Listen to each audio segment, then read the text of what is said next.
শাহিদ হোসাইন, বয়স কত আপনার? আমার বয়স বর্তমানে 31 রানিং চলে। 31 রানিং। আপনি সিক্রেটস অনুষ্ঠানে আপনার জীবনের অপরাধ কাজকে বলতে যাচ্ছেন এবং আপনার বেশভূষা দেখে সুন্নতি বেশভূষা, এইরকম গেস্ট যখন আমি সিক্রেটস অনুষ্ঠানে প্রথম দিকে পেতাম আমার খুব অবাক হতো যে এটা আসলে মানুষ রিসিভ করতে পারবে কিনা। বাট আমি নিজে বিলিভ করি যে সবাই জীবনে ভুল করে, তো সেই জায়গাটা থেকে মানুষকে শেখানোর জন্য নিজের ভুলের যে পরিণতি সেটা একটু জানা উচিত। তো আপনি এসছেন আজকে এবং আপনার নিজেরও একটা উদ্দেশ্য আছে, আপনি যেটা অনুষ্ঠানের শুরুতেই বলছিলেন। ঠিক আছে, আপনি শুরু করুন যেখান থেকে আপনি বলতে চান, শৈশব থেকে। প্রথমে আমি ব্যাকগ্রাউন্ডটা একটু জানবো, আপনার কোন জেলায় জন্মগ্রহণ করেছেন? আমার হোম ডিস্ট্রিক্ট নারায়ণগঞ্জে। ঠিক আছে হোসাইন জি, বলুন প্লিজ। একদম ছোটবেলা থেকেই বলছি শিওর। যে যখন আমার খেয়াল হয়, আমার যে বড় ভাই ওনারা আমাদের গ্রামে, পরের গ্রামে একটা হাই স্কুল আছে, জি, সে ওইখানে যাইতো পড়ার জন্য, কিন্তু আমি ছোট ছিলাম, আমি তাদের সাথে যাইতে পারতাম না। আচ্ছা। তারপর কিছুদিন পর আমাদের বাড়ির পাশে একটা নতুন স্কুল হয়। স্কুল হওয়ার পরে মানে ওইখানে ভর্তির জন্য সবাই ডাকে। আচ্ছা। আমি স্কুলের পাশে যে একটা পুকুর ছিল ওখানে মাছ ধরতেছিলাম। তারপরে শুনি যে স্কুলে বই দিবে। আচ্ছা। তারপরে বাড়িতে গিয়া পরিষ্কার হয়ে তারপর জামা কাপড় পরে স্কুলে যে গিয়েছিলাম বই আনার জন্য, কিন্তু আমি একদম লেখাপড়া জানতাম মানে কিছুই পড়তাম না। তাহলে যারা নাকি নাম লিখতে পারে তাদেরকে বই দেওয়া হইতো। আচ্ছা। তো আমি নাম লিখতে পারতাম না, এই জন্য আমাকে বই দেওয়া হয় নাই। আচ্ছা। তারপর আমি দৌড়িয়ে বাড়ির কাছে চলে আব্বুর কাছে চলে যাই। আমি বলি যে আব্বু, আমি তো যে নাম লিখতে পারি না, এই জন্য বই দেয় না আমাকে। পরে আব্বু আমাকে নিয়ে গেছে, আর যেখানে স্কুলটা হয়েছে ওইটা আমাদের জায়গাতেই ছিল। আচ্ছা, তো বাবা কি করতো আপনার? বাবা দিনমজুর কৃষক ছিল। কৃষক ছিল। আপনার কয় ভাই বোন ছিলেন? আমরা 3 ভাই 2 বোন। আপনি সবার বড়? আমি সবার ছোট। সবার ছোট ছিলেন। আচ্ছা। তারপরে যে আমাকে বই দিল, বই দেওয়ার পরে আমি যে 1-এ ভর্তি হই। তারপরে আমি যে পরীক্ষায় ফেল করি, 1-এ 2 বছর থাকি। আচ্ছা। তারপরে এবার ধারাবাহিক যে 5ম শ্রেণী পর্যন্ত পড়ি। 5ম শ্রেণী পড়ার পরে স্যারের ইংলিশের জন্য খুবই আমাকে মারপিট করে, তো ইংলিশ পারতাম না। আচ্ছা। আর আমার ফ্যামিলি কেউ শিক্ষিত ছিল না। আচ্ছা। তো যে বাড়িতে আমাকে যে পড়াইবো, স্কুলে যতটুকু পড়তো বাসায় এসে এটুকু আমি প্র্যাকটিস করতাম। আচ্ছা। কিন্তু আমার যে বড় ভাই বড় বোন এগুলা কারো তেমন একটা শিক্ষিত ছিল না। আমার বাবা ছিল না, মায়ও ছিল না। আচ্ছা। যে স্যারের কাছে পড়তাম, একটা হিন্দু স্যারের কাছে, ওই স্যারে মানে যে অঙ্ক খালি যে কইরা দিত, কিন্তু অঙ্ক কিভাবে করব মূল সূত্র এগুলো শিখাইতো না। মানে যে আমার কেউ পড়াই না ধরতে গেলে, আমি যতটুকু নিজে আগ্রহ থেকে যে লেখাপড়া করেছি আর কি, ইংলিশ যতটুকু জানি, অঙ্ক বাংলা এগুলা। তারপর ওই স্যারে খালি ইংলিশের জন্য মারে। তারপর একদিন যে পরিকল্পনা করলাম যে আমি স্কুল আর পড়বো না, মাদ্রাসা লেখাপড়া করবো। আমগো এলাকা থেকে কয়েকজন লোক ঢাকা চকবাজার একটা মাদ্রাসা পড়ে, সবচেয়ে পুরাতন মাদ্রাসা বাংলাদেশের ভিতরে, বড় কাটার মাদ্রাসা। তাই আমি বলছি আমি ওইখানে লেখাপড়া করব। আর আমার আব্বু যে বলে যে আমি মরার পরে যেন আমার জন্য দোয়া খেরাত করতে পারে, একটা ছেলে যে তৈরি করে যেতে পারি, তাহলে অনেক কিছু। আপনি নিজে থেকেই মাদ্রাসায় পড়ে? একদম যে নিজে থেকেই। কোন ক্লাস তখন আপনি? ক্লাস 5-এ? ক্লাস 5-এ। ক্লাস 5-এ, ওকে। তারপরে আমার যে ফুফাতো ভাই, উনি ঢাকা বড়গন্ধা মাদ্রাসায় পরে, তার সাথে যোগাযোগ করে। তো একবার যাই, যার ভর্তি হইতে পারি না, মানে যে ছাত্র সংখ্যা মানে ফুল হয়ে গেছে, নিব না। তারপর একটা আশ্বাস দিছে কুরবানির পরে আসলে ভর্তি হওয়া যাবে, মানে ওই সময় কিছু ছাত্র চলে যায়। যে তারপরে কুরবানি আসার পরে মাদ্রাসায় ভর্তি হই। মাদ্রাসায় ভর্তি হওয়ার পরে যেখানে মক্তবে যে 2 বছরে মানে যে কমপ্লিট নাজারা কমপ্লিট, ওই মানে ওইখানে আমার 3 বছর লেগে যায়। 3 বছর লাগার পরে হ্যাফজোর জন্য একটা ইন্টারভিউ দিই, ওই ইন্টারভিউতে আমি পাস করি। পাস করার পর আমি ওই মাদ্রাসায় আবার হ্যাফজ শুরু করি। আচ্ছা। পড়ালেখা মোটামুটি ছিলাম, কিন্তু সবক ভালোই দিতে পারতাম, পিছনে পরে ইয়াদ রাখতে পারতাম না। আচ্ছা। আচ্ছা। যে ওইখানে আমি হেফজখানে 1 বছর, মানে এমনি হেফজখানে মানে কোরআনের হাফেজ হওয়ার জন্য ভর্তি হয়েছেন? জি। তারপরে যে ওই মাদ্রাসায় আমার আরও কিছু আত্মীয় পড়তো। তা রমজান মাসে আমার যেই আত্মীয়, হ্যাঁ আবার তারাই পড়ার জন্য দেশে চলে আসছে, আমি একাই ছিলাম। আচ্ছা। তারপরে ওইখানে একটা ছেলের সাথে আমার যে একটা জ্ঞানজাম হয়, মারপিট হয়। মারপিট হওয়ার পরে ওই ছেলেটার যে কপাল দিয়ে রক্ত বাইর হয়, এরা দেখা আমি আর মাদ্রাসা থাকি না, চলে এসেছি বাড়িতে। আচ্ছা, তখন আপনি কোরআনের কতটুকু কম মানে মুখস্থ করতে পেরেছেন? এই যে 5 পারা লাস্টের দিক দিয়া, আচ্ছা, ওকে। 30 থেকে 26 পর্যন্ত লাস্টের দিক থেকে মুখস্থ করতেছেন? লাস্টের দিক থেকে মুখস্থ করছি। আচ্ছা এটা একটা সিস্টেম মাদ্রাসার, মানে যে সহজ পারাগুলো মাদ্রাসা ওইগুলো আগে পড়ায়। আচ্ছা, তারপরে হচ্ছে ওই প্রথম দিক থেকে আসে। যে তারপরে চলে ওর আসছেন সাথে বাড়িতে। মারপিট এলাকাতে চলে আসছি, আমিও কিছু ব্যথা পাইছিলাম। তারপর বয়ার আমি যাই না, বাসায় চলে আসছি। বাসায় গিয়ে বলছি যে মাদ্রাসা আমার একটু ছাত্র মাত্র চলে গেছে, 20 তারিখে 20 রমজান বন্ধ দিয়ে দিত। আমি একটু আগে চলে আসছি, ভাল লাগে না, সব ছাত্র চলে যেতে ফাফল লাগতেছে জি। বাড়ির জন্য। মানে তারপরে ঈদের পরে মানে আমার যে ফুফাতো ভাই ছিল, ওনার বললাম এই ঘটনা, ভাই আমি ওইখানে যাইব না। আমারে আর ওনার আপন ভাই এই যে দুজনটা মিরপুর 12 নম্বর একটা মাদ্রাসায় দেয়। এই যে মিরপুর 12 নম্বর মাদ্রাসায় দেওয়ার পরে ওইখানে এই যে মোটামুটি 3 বছর পড়ি। এই যে ওইখানে 23 পারা পর্যন্ত পড়ি। এই যে 23 পারা পর্যন্ত পড়ি। যে মাঝখান আর একটা ঘটনা হয়েছে, একদিন আমি সবক ঠিকই দিতে পারতাম কিন্তু পিছনে ইয়ে রাখতে পারতাম না, যে পাড়াটা শেষ করতাম ওটা দেখা যেতেছে পরবর্তী রিপ্লাই দিতাম, আবার দেখা দাঁড়ায় দাঁড়ায় পুরা পাড়া এই যে ফুজুরটা শোনাইতে হইতো। মানে আপনি ভুলে যেতেন, মানে মুখস্থ করলে আপনি ভুলে যেতেন? ভুলে পিছনে পাড়া ওই দেবে সপ্তাহখানিক থাকতো, মাথায় মনে থাকতো, তারপর আপনি ভুলে যেতেন? ভুলে যেতাম। এটা কি ভুলে যেতেন কারণটা কি? আপনি চর্চা করতেন না এই কারণে ভুলে যেতেন, নাকি এমনিতেই ভুলে যেতেন? চর্চা করতাম, অনেকের মানে যে অনেকে বলে যে অনেকের মানে যে জ্ঞান শক্তি কম। হ্যাঁ, এটা সত্য কথা। আমি নিজেও ক্লাস 5 পাশ করার পরে কিছুদিনের জন্য আমি হিফজ মাদ্রাসায় ভর্তি হয়েছিলাম। It's a long story. আমি এটা বিশ্বাস করি, কারণ আমি দেখেছি যে ওই সময়ে আমি প্রায় 10 দিনে, আপনাদের তো যেটা থাকে কোরআন শরীফ ধরার আগে তো বোধহয় কায়দা পড়ায়, তারপরে সেপারা পড়ায়, তারপরে হচ্ছে কোরআন শরীফে যায়। তো কায়দা এবং সেফারা আমি 10 দিনেই শেষ করে ফেলেছিলাম। এবং আমাকে বলা হলো যে তুমি আরও পড়ো, আবারও কায়দা সেফারা পড়ো, এখনই কোরআন শরীফ নিতে হবে না। তো যাই হোক, সামহাও কন্টিনিউ করা হয় নাই, মাদ্রাসার পরিবেশের কারণেই হোক। গায়ে আমি যেটা দেখেছিলাম, আমার সে সময় এখনও মনে আছে যে প্রচুর মারতো। আমি সব মাদ্রাসার শিক্ষককে আমি সম্মান রেখে কথাটা বলতে চাই, কারণ তারা গুরুজন, মেরে পিঠেই মানুষ করেন। কিন্তু আমি ওই যে ক্লাস 5-এ পড়া ছোট্ট একটা বাচ্চা, তার মনে একটা খুব ভয়ঙ্কর রকমের প্রভাব পড়লো ওই সময়টাতে। আমি দেখলাম যে আমার এই সভাপতি আমার পাশে বসে খাওয়া দাওয়া করছে, হঠাৎ করে হুজুর ডেকে নিয়ে মারছে। কেন মারলো? মারার পেছনের অন্যতম কারণটা হচ্ছে সে ছিল অন্ধ হুজুর, এবং তাকে যে খাবার দেওয়া হয়েছিল, তো ওই খাবারের প্লেটটা নাকি ভালোভাবে পরিষ্কার ছিল না। তো যে কারণে, এবং ওই মারটা ছিল এত অমানবিক মার, এইরকম মারবে আমার কখনো ওই বয়সে কখনো চোখে দেখিনি। তো সামহাও আমার আর ভালো লাগেনি, জিনিসটা ভালো লাগেনি। আমার মাও পছন্দ করছিলেন না কোনো না কোনোভাবে যে ছেলেকে এত ডিস্টেন্সে রাখা, তো আমার আর কন্টিনিউ করা হয়নি। কিন্তু এইটা ঠিক মানে মানে বলার অপেক্ষা রাখে না যে কোরআন শরীফ, এই যে মাঝে মাঝে আমরা এরকম একটা খবর শুনি যে 1 মাসে কোরআনের হাফেজ, আবার 3 মাসে কোরআনের হাফেজ। সাধারণত ধরা হয় যে 2 থেকে 3 বছর সময় লাগে। কিন্তু এই যে 1 মাস, 1.5 মাস, 2 মাসে কোরআনের হাফেজ বা 3 মাসে কোরআনের হাফেজ, এটা আমি বিশ্বাস করি। আল্লাহ কিছু কিছু মানুষকে কিছু কিছু স্মরণ শক্তি দেন যেটা এক্সট্রা অর্ডিনারি, এবং তারা আসলে এই যে 2 মাস 3 মাসে যে কোরআন শরীফ মুখস্থ করে ফেলেন, এটা তো আসলে অনন্য ব্যাপার। যাই হোক, আপনাকে আল্লাহ হয়তো বা এই দিক থেকে একটু পিছিয়ে রেখেছিলেন, তো আপনি মুখস্থ করতেন কিন্তু আপনি ভুলে যেতেন, আপনি যেটা বলছিলেন। ভুলে যেতাম, এই জন্য হুজুরদের কাছে অনেক মায়ের খেতে হইতো। আচ্ছা, লাস্ট যদি পরে দেখা যেতেছে ফসলাবের বাহানা দিরা আমার সাথে বাইরে হয়ে পড়ছি। আচ্ছা, যে জুতা সারাই, মানে মাদ্রাসা থেকে পালালেন? আমার সাথে পালানো। আচ্ছা, এই প্রথম আমি পালাইছি মাদ্রাসা থেকে। তারপরে সারাদিন বোটালিকে গার্ডেন চিড়িয়াখানা ঘুরলাম, পরে খালি পায়ে পরে গুলিস্তান হয়ে যে আমাদের যে এক গ্রামের বাড়িতে চলে গেলাম। আচ্ছা, তারপরে আব্বাই মনে করছে অন্য কোনো সমস্যা কোনো নষ্ট করছে কিনা কেউ। তারপরে যে কবির যে চিকিৎসা করলো, মানে আমার কোনো সমস্যা হয় না। তারপরে আমি বললাম, তো তারপরে আমার আব্বাই আমাকে নিয়ে গেছে মাদ্রাসায়। আমার আব্বারা খুব যে হুজুরটা পছন্দ করতো, যাওয়ার সময় গ্রাম থেকে যে কই মাছ পিঠা এগুলা হুজুরদের জন্য নিয়ে যেত।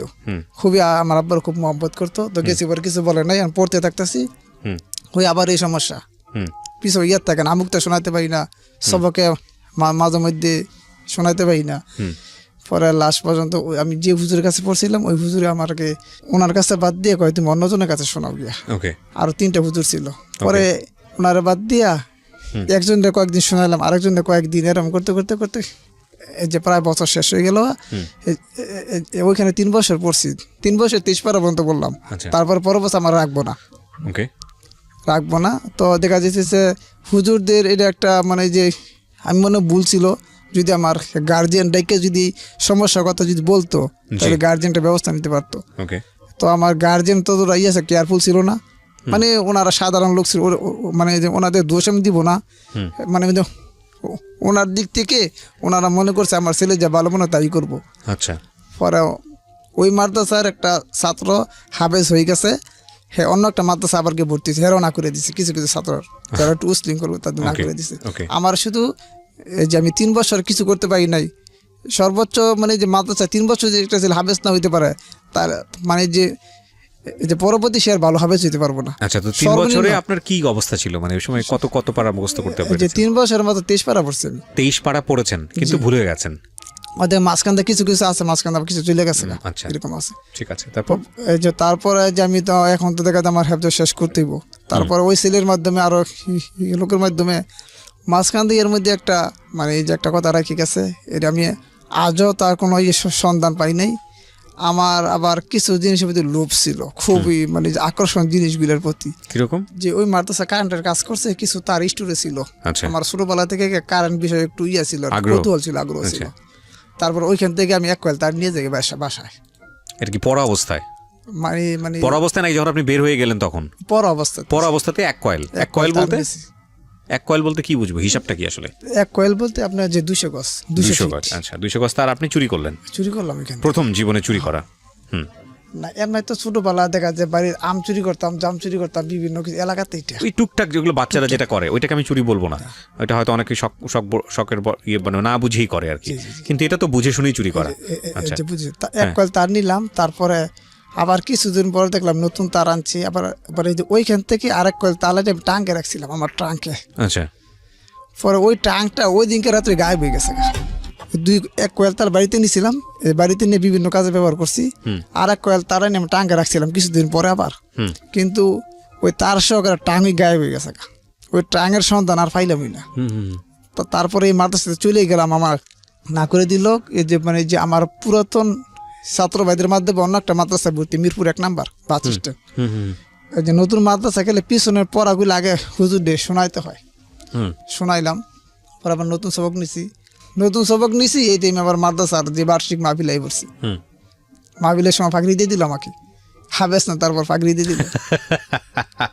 ওকে, আমি বললাম আমি হাবেস না, তারপর শুনে না এরা, পাগড়ি দেওয়ার পরে আবারও পড়া যায় আর কি। আবার ওই মাদ্রাসার যে মেন যে বড় হুজুর মুহতামিম ছিল, ওই বক্তা ছিল, বিভিন্ন জায়গাতে ছাত্রদের ওয়াজ যে নিয়ে যাইতো। মানে ছাত্রদের পড়ালেখা তেমন হয় না, বিভিন্ন মাহফিলে নিয়ে যায়, পরে বিভিন্ন কালেকশন করায়, যে আপনার ছাত্রদের দ্বারা শারীরিক খেদমত নেয়। শারীরিক খেদমত বলতে? শারীরিক খেদমত ওনার খেদমতের জন্য ব্যবহার করে। ওনার আবার যে কিছু কিছু অভ্যাস আবার ছিল, খারাপ ছিল। ওকে, তারপরে উনি যে কবুতর লালন পালন করতো, এইগুলা ছাত্র দিয়ে করাইতো। আচ্ছা, এই যে প্রতিদিন সকালে এই যে একজন ছাত্র হুজুরের রুমে যাইব, আচ্ছা, পরের দিন সকালে বাইর হইব, মানে হুজুরের সাথে থাকবো সারাদিন, সেই হুজুরের সঙ্গে থাকবো। হ্যাঁ, হেফসখানা থেকে একজন ছাত্র ওনার নিদে দেওয়া হইতো। উনি মাদ্রাসার প্রতিষ্ঠাতা ছিল, ছাত্রদের মানে যে খরচ বরচ উনি বিয়ার করতো, বাহির থেকে সংগ্রহ করতো। আচ্ছা আচ্ছা, ওনার মাদ্রাসা যত শিক্ষক ওনার আন্ডারে ছিল, উনি নিয়োগ দিত, ওনার পরিচিত। আচ্ছা, আপনি গিয়েছেন, আপনি খেদমত করেছেন? হ্যাঁ, আমি। তো আপনার অভিজ্ঞতা কি ছিল, কি কাজ করেছেন? যেমন উনি আমার সাথে ঐতিহ্য সময় করতে চাইছিল, আমি যে করতে দিই নাই। কি বলেন? যে মানে যে ওনার শরীর যে মেসেজ করতে হইতো, সম্পূর্ণ শরীর, প্রথম যে পাও দিয়ে হাত দিয়ে, তারপর উনি নিজেই নিত হাত। তো এরকম ঘটনা ঘটার পরে কি হলো? আপনি তো ফার্স্ট টাইম এরকম একটা ঘটনার মুখোমুখি হলেন, এরপরে আপনি মাদ্রাসায় কি বাইরে এসে কাউকে বলেননি, আপনার সহপাঠীদেরকে বলেননি যে কি হয়েছে আপনার সঙ্গে? সবাই জানে এগুলা। কি বলেন? সবাই জানে, সবার সাথে হয়। আর ওনার কিছু কিছু পছন্দের ছিল, ছাত্র ছিল, ওদের বরণ পোষণ, জামা কাপড় সব উনি নিজে বরণ করতো।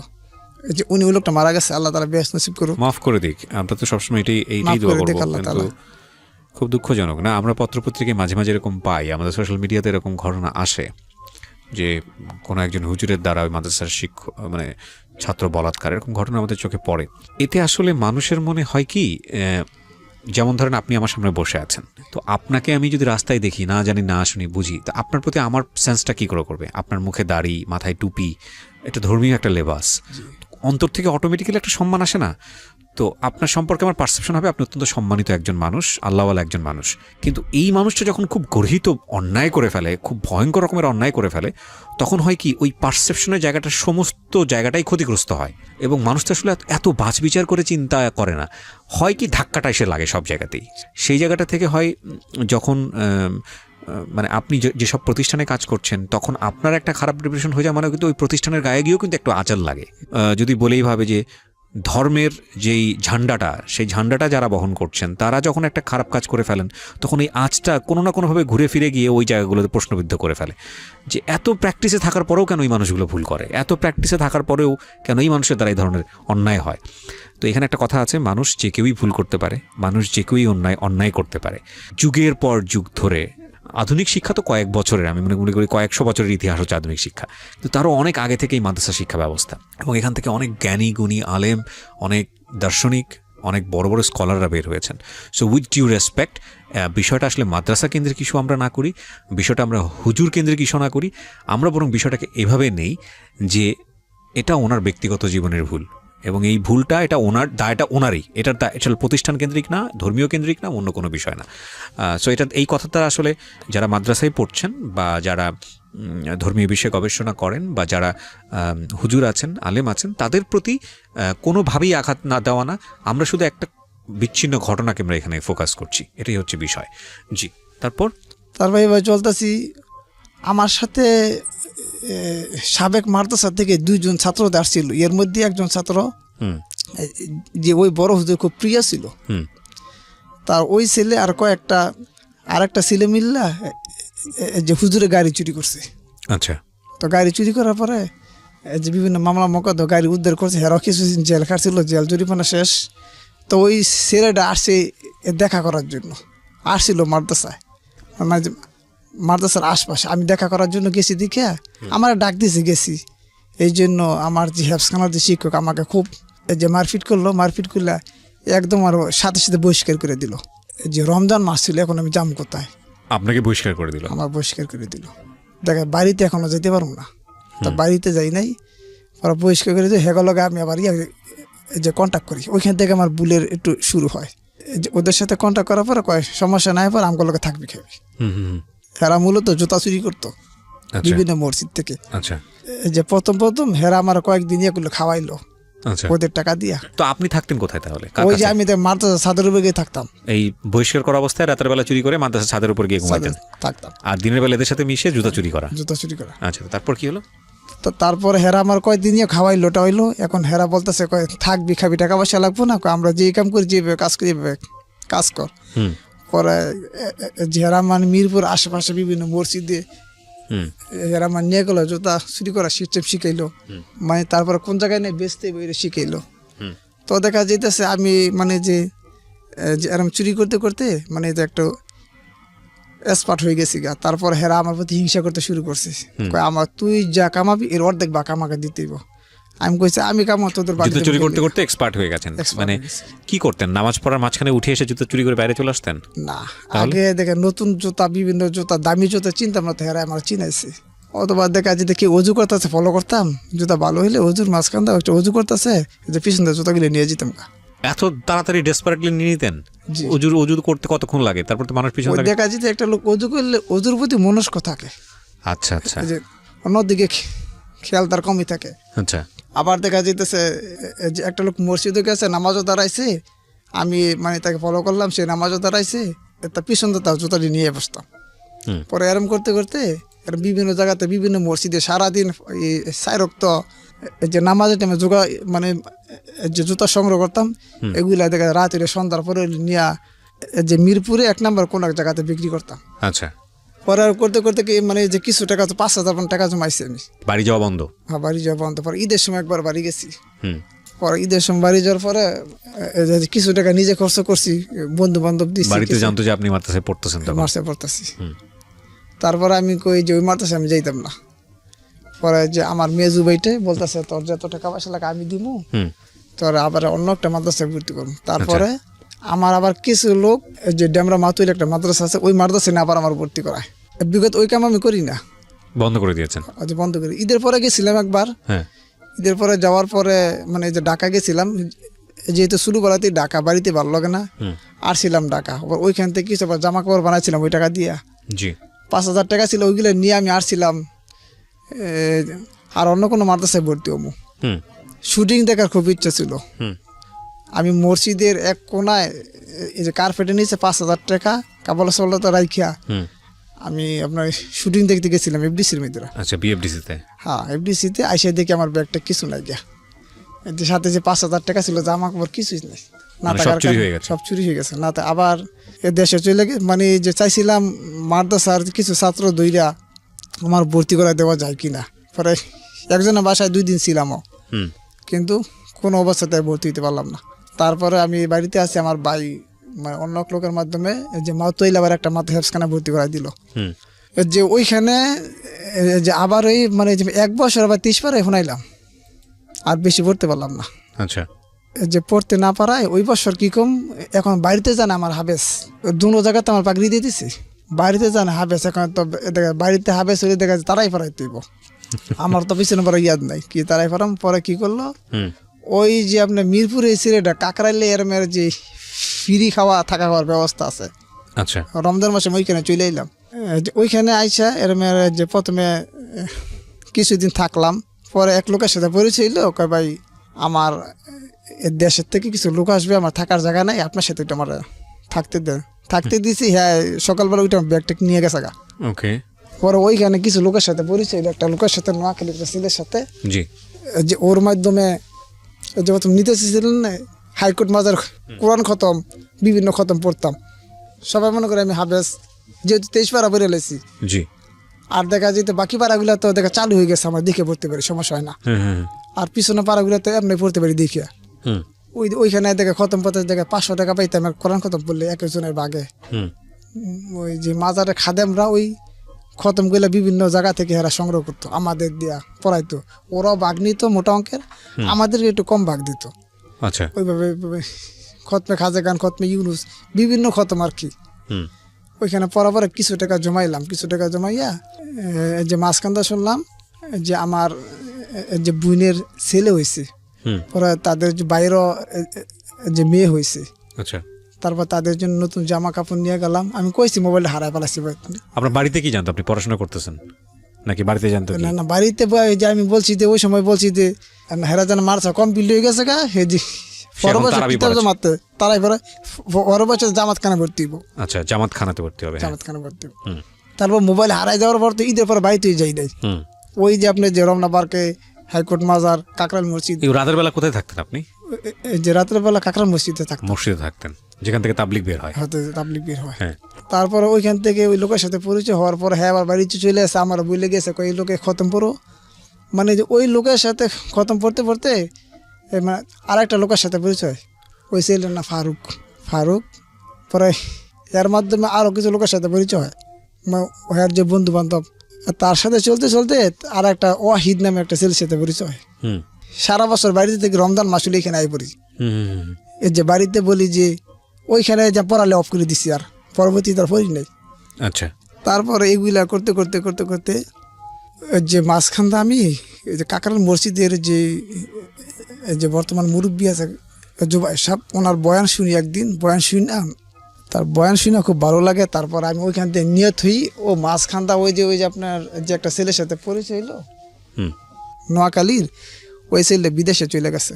আচ্ছা তারপরে সে আমাকে বলল যে বিদেশে যাবি, আমি কইছি যদি ভালো হয় তাহলে যাবো।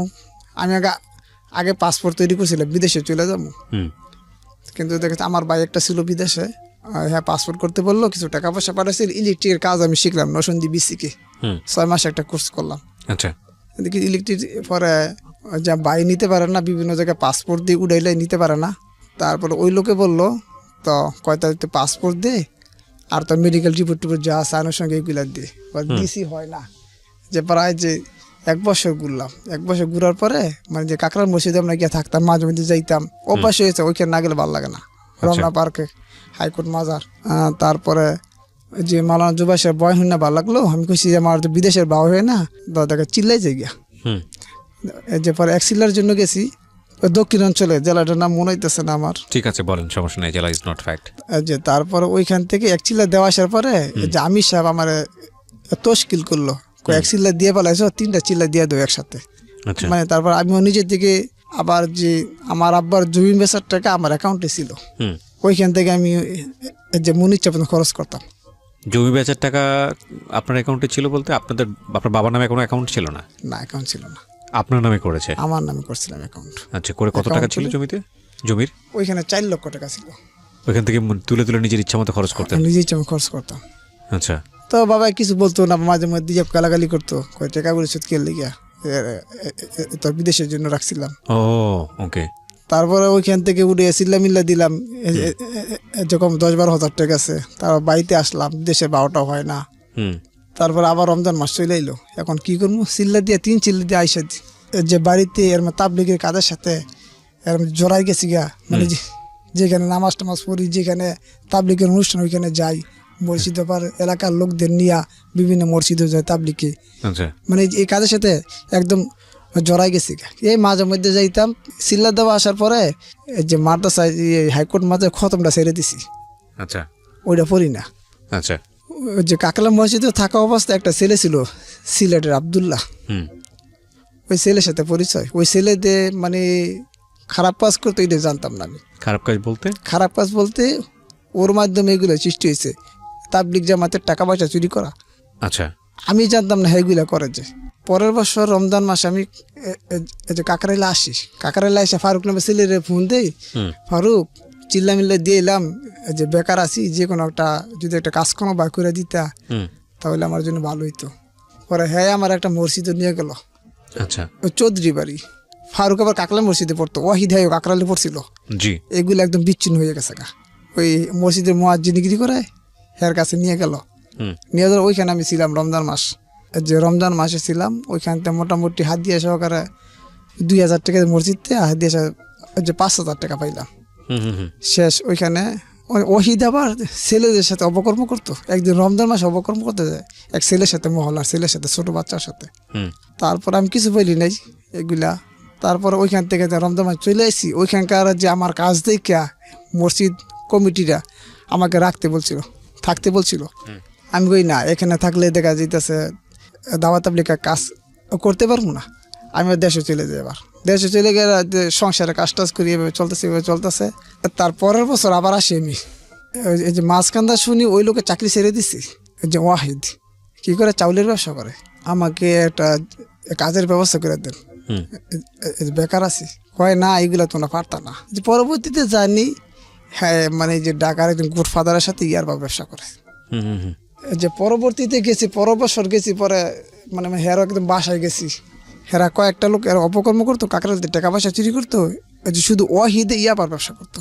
আচ্ছা। এই যে মাঝখানদা ওনার যে গডফাদার ছিল, ওনাকে আপনার এরেস্ট করা হয়েছে। এরা কি সবাই আপনার তাবলিগের সঙ্গে জড়িত?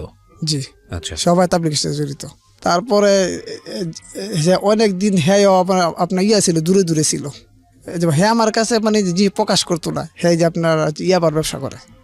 যে পরের বছর গেল হুসাইন আসো তোমার যে কাজ দিয়ে মনে। পরের বছর আমার কয়দিন হ্যাঁ নিজে একটা মাদ্রাসা রিসিট বই ছাপাইছি, ছাপাই আমার নিয়ে যে চকবাজারে বিভিন্ন বড় বড় দোকানে মাদ্রাসা কালেকশন করতো। হ্যাঁ আপনার বাসা হয়েছে বসিলা থেকে যে মোহাম্মদপুরে অন্য একটা বাসা ভাড়া নিয়ে থাকতো, অথবা হ্যাঁ মাঝে মধ্যে আসতো, অন্য লোকের হের সাথে থাকতো। আচ্ছা। পরে ওইখানে নিয়ে আমার উঠায়, যে এর সাথে 2-3 দিন কালেকশন করলে আমার কাছে ভালো লাগে না, মিথ্যা কথা।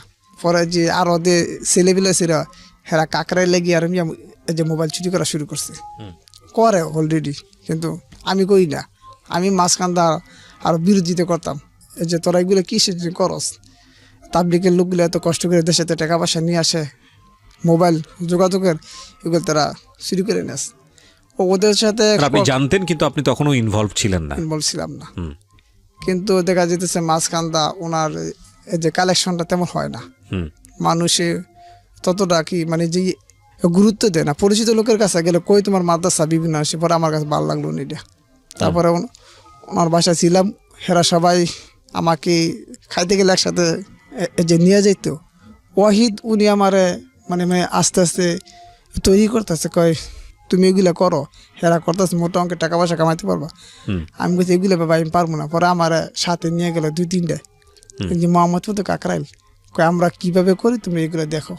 এরা প্রথমে যে শোয়ার আগে মানে তাবলিগ জামাতের লোকেদের ফলো করে কার কাছে সবচেয়ে দামি মোবাইল আছে, কার কাছে মাজার বেগ আছে। এটা কি আপনি তখনই ফার্স্ট জানেন, এর আগে দেখেন নাই কিভাবে করে? আচ্ছা, তারপর? আমি কাকরাইল ছিলাম, 4 বছর ছিলাম, থাকতাম ঘুমাইতাম, কিন্তু ওই নলেজ আমার ভিতরে ছিল না। আচ্ছা, ওদের গ্রুপে আমি আগে ঘৃণা করতাম। এরা দামি দামি সিট ব্যবহার করতো, যে বিভিন্ন পতিতালয় যাইতো, ওইখান থেকে টাকা পয়সা নিয়া। আচ্ছা, তাদের সাথে জয়েন করার পরে একদিন কাকরাইলে গেলাম, যে বলছে আমরা কিভাবে করি এগুলো তুমি দেখো।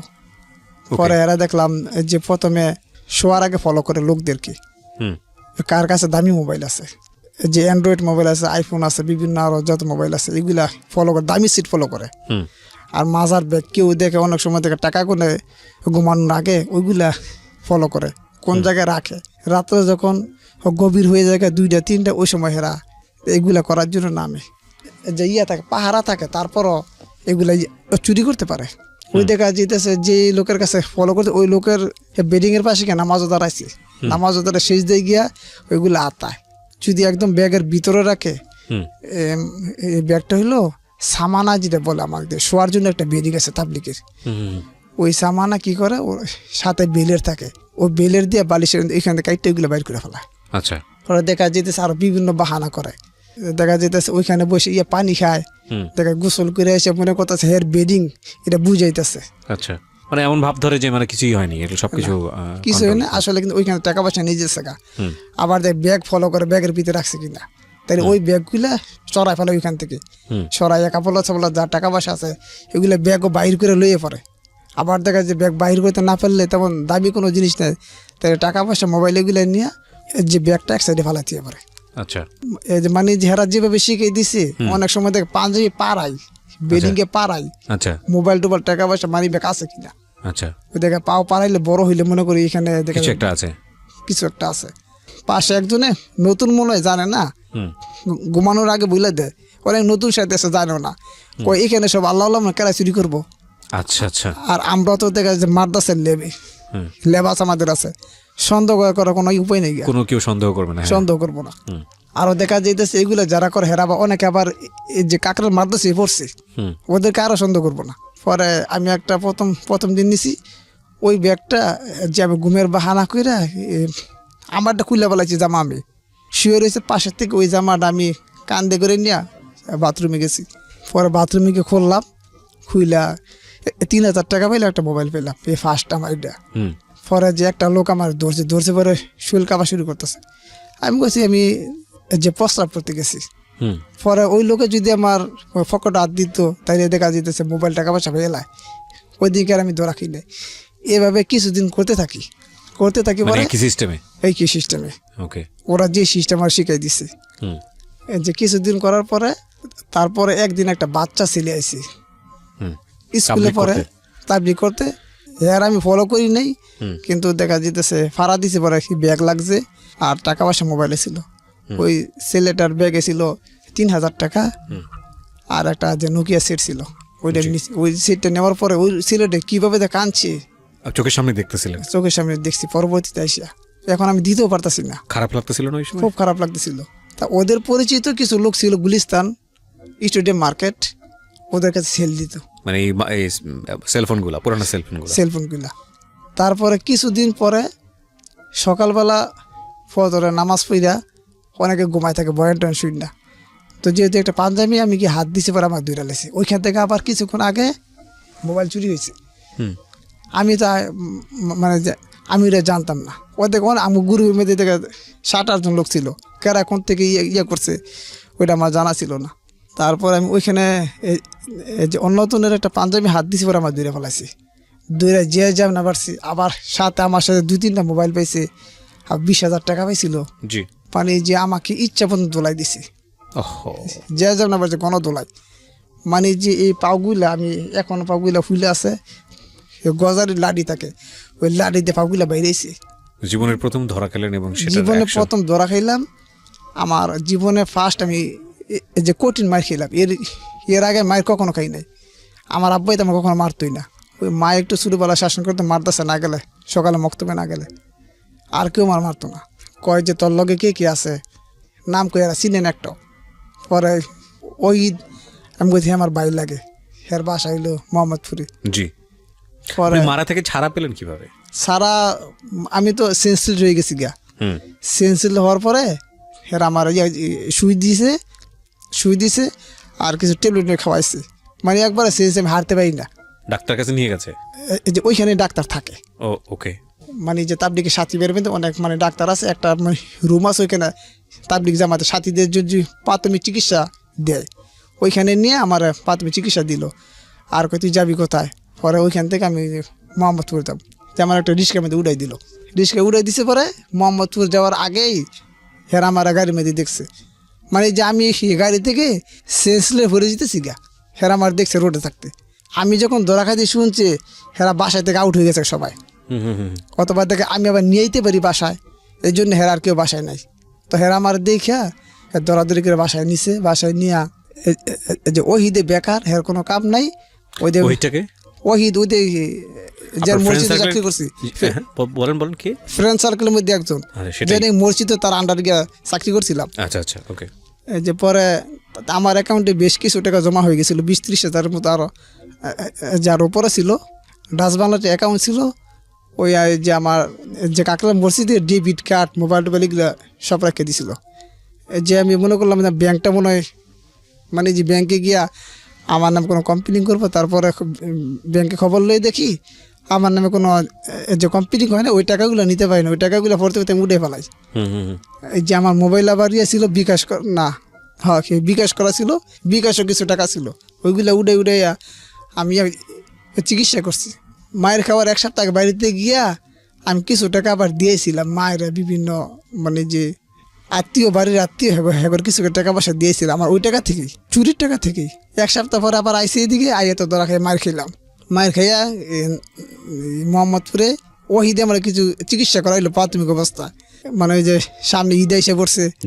তারপরে আমি আমার যে একটা মামাতো ভাইরে আনি, মামাতো ভাইরা আমার সাথে চলাফেরা করে, খুব ভালো ছেলে। হেরা আমি আনি, হেরা আইনা বলি আমি যে অ্যাক্সিডেন্ট হয়েছি, সিএনজি নিচে অ্যাক্সিডেন্ট করছি, সিএনজি আমার যে বাইরে সিএনজি গেছে। তারপরে যে ওই ওয়াহিদে আমার একটা সিএনজি করে দেয় ডাইরেক্ট একবার আমগো যে গ্রামের বাড়িতে। তারপরে দেখা যেতেছে বাসায় গেছি, পরে প্রথম অবস্থা আমার দেখে বুঝতে পারে না। যখন একদিন গোসল করছি, যে মায়ের বোনের জিজ্ঞেস করতে তোমার কী হয়েছে, আমি কই যে অ্যাক্সিডেন্ট হয়েছে। মা খালি বারবার আমার সন্দেহ করে, তোমার কী হয়েছে বলো, তোমার কী হয়েছে আসল কথা কও। আমি বলছি না আমি অ্যাক্সিডেন্ট হয়েছি। পরে আমার জিজ্ঞেসছিল এই যে তুমি এই টাকাগুলো কোথায় থেকে আনছো এত টাকা। আমি বলছি মাদ্রাসা কালেকশন করতে, ঈদ গেল তারপর মাদ্রাসা কালেকশন করতে অর্ধেক আপনাকে দিত, এটা তো আসলে মিথ্যা কথা ছিল। হ্যাঁ, সম্পূর্ণ মিথ্যা কথা। কত টাকা ছিল তখন আপনার কাছে? আমার কাছে ছিল 30-40 হাজার, আর যে মোবাইলে কিছু ছিল 10-20 হাজার টাকা। ওই সময়টাতে আপনি কোথায় থাকতেন? ওরা আমি যে মোহাম্মদপুরে থাকতাম। মোহাম্মদপুর কি বাসা ভাড়া নিয়ে থাকতেন? ওই যে আপনার ওহিদে বাসা ভাড়া করতো, মানে হেয়ার যে রেফারেন্সে, আর যে আমগো গ্রুপের লোক। আপনার বাড়ির লোকজন তখন কি জানতো আপনি কোথায় আছেন? ওই দেখা যায় মানে যে মোহাম্মদপুর আছে, যে মাঝখানে আমার বাপে মারা যায়। আবার দেখতে গিয়েছিলেন বাবাকে যে মারা যায়? 2000 মে না, আমি এই কাজ করার আগে মারা যায়। ওই কাজ শুরু করার আগে? শুরু করার আগে। আচ্ছা ঠিক আছে। তারপর পরে যে একটা ছেলে ছিল যে এগুলা মানে শিখাইছে, আবদুল্লাহ তার নাম, বলতেছে তো মায়ের খেয়ে হাইডে গেলাগা, তো হাইডে গেলাগা, মায়ের খেয়ে আরো পোক্তা হয়। তার কথা আবার শুরু করলাম। ওই দিনকে তার কথা তার তখন পর্যন্ত একবারই খাইছেন? একবারই খাইছি। আচ্ছা। খাওয়ার পরে মোটামুটি একটু সুস্থ হয়েছি। এবার খেয়ে দিয়ে। অসুস্থ ছিলেন কয়দিন?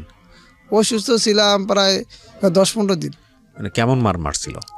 মানে যে খুব মারছিল। আমি যে আবার চিকিৎসায় 5,000 টাকা লাগছে আমার ইয়াতে সুস্থ হইতে। কি করছিল? কোনো কিছু ভেঙে রেখে ফেলছিল?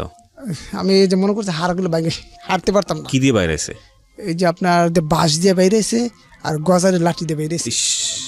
আচ্ছা যাই হোক, তারপর এলাকাতে চিকিৎসা করলাম, মোটা 5,000 টাকা। পুলিশে দেয়নি না? যে চাইছিল পুলিশে দেওয়ার জন্য, পুলিশে দেয় না। অনেকে দেখা দাড়ি মারি দেখছে, অথবা মায়ের ফিট দিয়ে বাইর করে দিচ্ছে। আচ্ছা, তো মায়া হয়েছে আর কি দাড়ি দেখার পরে। হ্যাঁ, তারপর এই যে তোর মতন লোক এরম কাজ করে। আবার দেখা যায় অনেকে আমার চিনতো, 3 ছেলে দেওয়ার পরে আমি আবার কাকরালে আসা যাওয়া করতাম, অনেকে আমার চিন্তা লেছে, তার সঙ্গে মারছে পরে। ও, এটা লজ্জার ব্যাপার, খুব লজ্জার ব্যাপার। হ্যাঁ, যে আমি যাওয়ার পরে আবার ওদের কাছে ওই যে করছি, এখন আর ভালো লাগে, টাকা পয়সা শেষ হয়ে গেছে গা। যে আব্দুল্লাহ যে এই কাজগুলা যে শিখাইছি, মানে যে সে প্রতিষ্ঠাতা হ্যাঁ, এগুলো হ্যাঁ শুরু করছে প্রথম। জি। অন্য জনের নলেজ ছিল না। আগে বাহিরের লোকাই ব্যাগ ট্যাগ লয়ে যেত গা দিনের বেলায়, মানে যে একটু নেশাটি এসব লোক দিনের বেলা ব্যাগ ট্যাগ নিয়ে যেত, কিন্তু হ্যাঁ এইগুলা শুরু করছে প্রথম। আচ্ছা। হ্যাঁ বাড়ি হবিগঞ্জে, হ্যাঁ আসতো মাঝে মধ্যে এসে এসে এসব কামটাম করতো। পরে আরো কিছু মানে যে লোক তৈরি করছে, হ্যাঁ ভালো, আবার হাবেস কণ্ঠ ভালো আছে। আচ্ছা। হ্যাঁ এদিক দিয়ে অভিজ্ঞতা ভালো আবার। ওকে। এই যে তারপর হ্যাঁ আমার মায়ের খেয়ে মানুষ আরো ফোকতে হয়, তুমি এই কাজ সে বলতেছে আপনাকে? সে বলতেছে। এই যে পরে তার কথা আবার ইয়েতে গেলাম, ওই যে টঙ্গী ময়দান আছে তাবলিগ মানে ইস্তেমার ময়দান, ওইখানে সাপ্তাহিক একটা ইয়া হয়, সব গুজারি হয়, মানে ওইখানে তাবলিগের জমায়েতের লোক বৃহস্পতিবার একত্রিত হয়, মাগরিবের কিছু বয়ান টয়ান হয়। পরে দেখা যেতেছে কেউ খাবার দাবার সাইরা ঘুমায় পড়ে, কেউ আবাদত বন্দি কি করে। এই যে ওইখানে গিয়াও এরম যে কিছু টাকা পয়সা ইয়া চুরি করি আবার। আচ্ছা, কিভাবে করেন? ওই যে আমরা একই সিস্টেম ফলো করি, অথবা দেখা যেতেছে এক জায়গায় একজনকে ফলো করলাম, যদি ফলো না করতে পারি তাহলে পাড়াই আর দেখি মানে কার কি গেট আপ কি, একটু সোসাইটি মানে যে ওই যে হেরা লোক দেখো চিনতে পারে, না হের কাছে দামি মোবাইল আছে, যে হের কাছে টাকা পয়সা আছে, জি, দেখা নিম্ন লোকের কাছে আমরা যাই না। এই যে তারপরে ফার্স্ট পরে আবার কয়েকদিন পরে ওইখানে যাই আমি। ওইখানে গিয়া একটা খুব ভালো যে লোক ছিল, জেনারেল শিক্ষিত, কিন্তু তাবলিগ করার পরে দাড়ি মেরিয়ে রাখছে। এই লোকটা অবশ্য অফিসিয়াল চাকরি করে। এই যে ওনার কাছে আমি আইফোন 5টা চুরি করি প্রথম দিন। আচ্ছা, কত সালের ঘটনা এটা? কতদিন আগের ঘটনা? ওই 2014 সালে ঘটনা। 2014 সালের ঘটনা। আইফোন 5? জি জি জি, তখন অনেক দাম এটার। আইফোন 5টা 2014 সালে। আপনি বুঝতেন এটা যে আইফোন 5 এটা অনেক দামি যে একটা জিনিস? ফোন বুঝতেন নাকি জাস্ট ফোন মনে করে চুরি করলেন? আইফোন 5টা যে প্রথম আমি আমগো এলাকাতে 2007-এ দেখছি, আমগো এলাকায় একটা লোক সৌদি আরব থাকতো। আচ্ছা। হেরা তো দেখছি নর্মালটা, আচ্ছা, একটু নর্মাল ছিল। পরে ওই যে ওদের কাছে শুনতাম আইফোন, আমি চিনতাম না অ্যাপেল কইতো, অ্যাপেল। ওই যে আমাদের নারায়ণগঞ্জের একটা ছেলে আছে ওই সাথে, হ্যাঁ অ্যাপেল কইতো। হ্যাঁ আবার এই কাজের প্রতি এক্সপার্ট হয়ে গেছে গা। আচ্ছা। যে হ্যাঁ দুর্দান্ত সাহস ছিল প্রচুর। যে টার্গেট নিয়ে যেত যে আজকে রাত্রে আমি এত হাজার টাকা আনমই, ঠিক আনতেই পারতো। আচ্ছা। পরে আইফোন 5টা চুরি করি। পরে যে সেট ক্যামেরা বন্ধ করতে এইরকম আমি যাই না। পরে বাথরুমে গিয়ে এটা মানে কোনোভাবে একটু ইয়া করি, সিস্টেম করি এটা। পরে কিছু টাকা পয়সা ছিল, ওই যে একটা ব্যাগ ছিল, ওইটা আমি নিয়ে এসে পড়ি। আচ্ছা। পরে নিয়ে এসে ওইটা আমার কাছে রাখি, যে কেউ দেখাই না।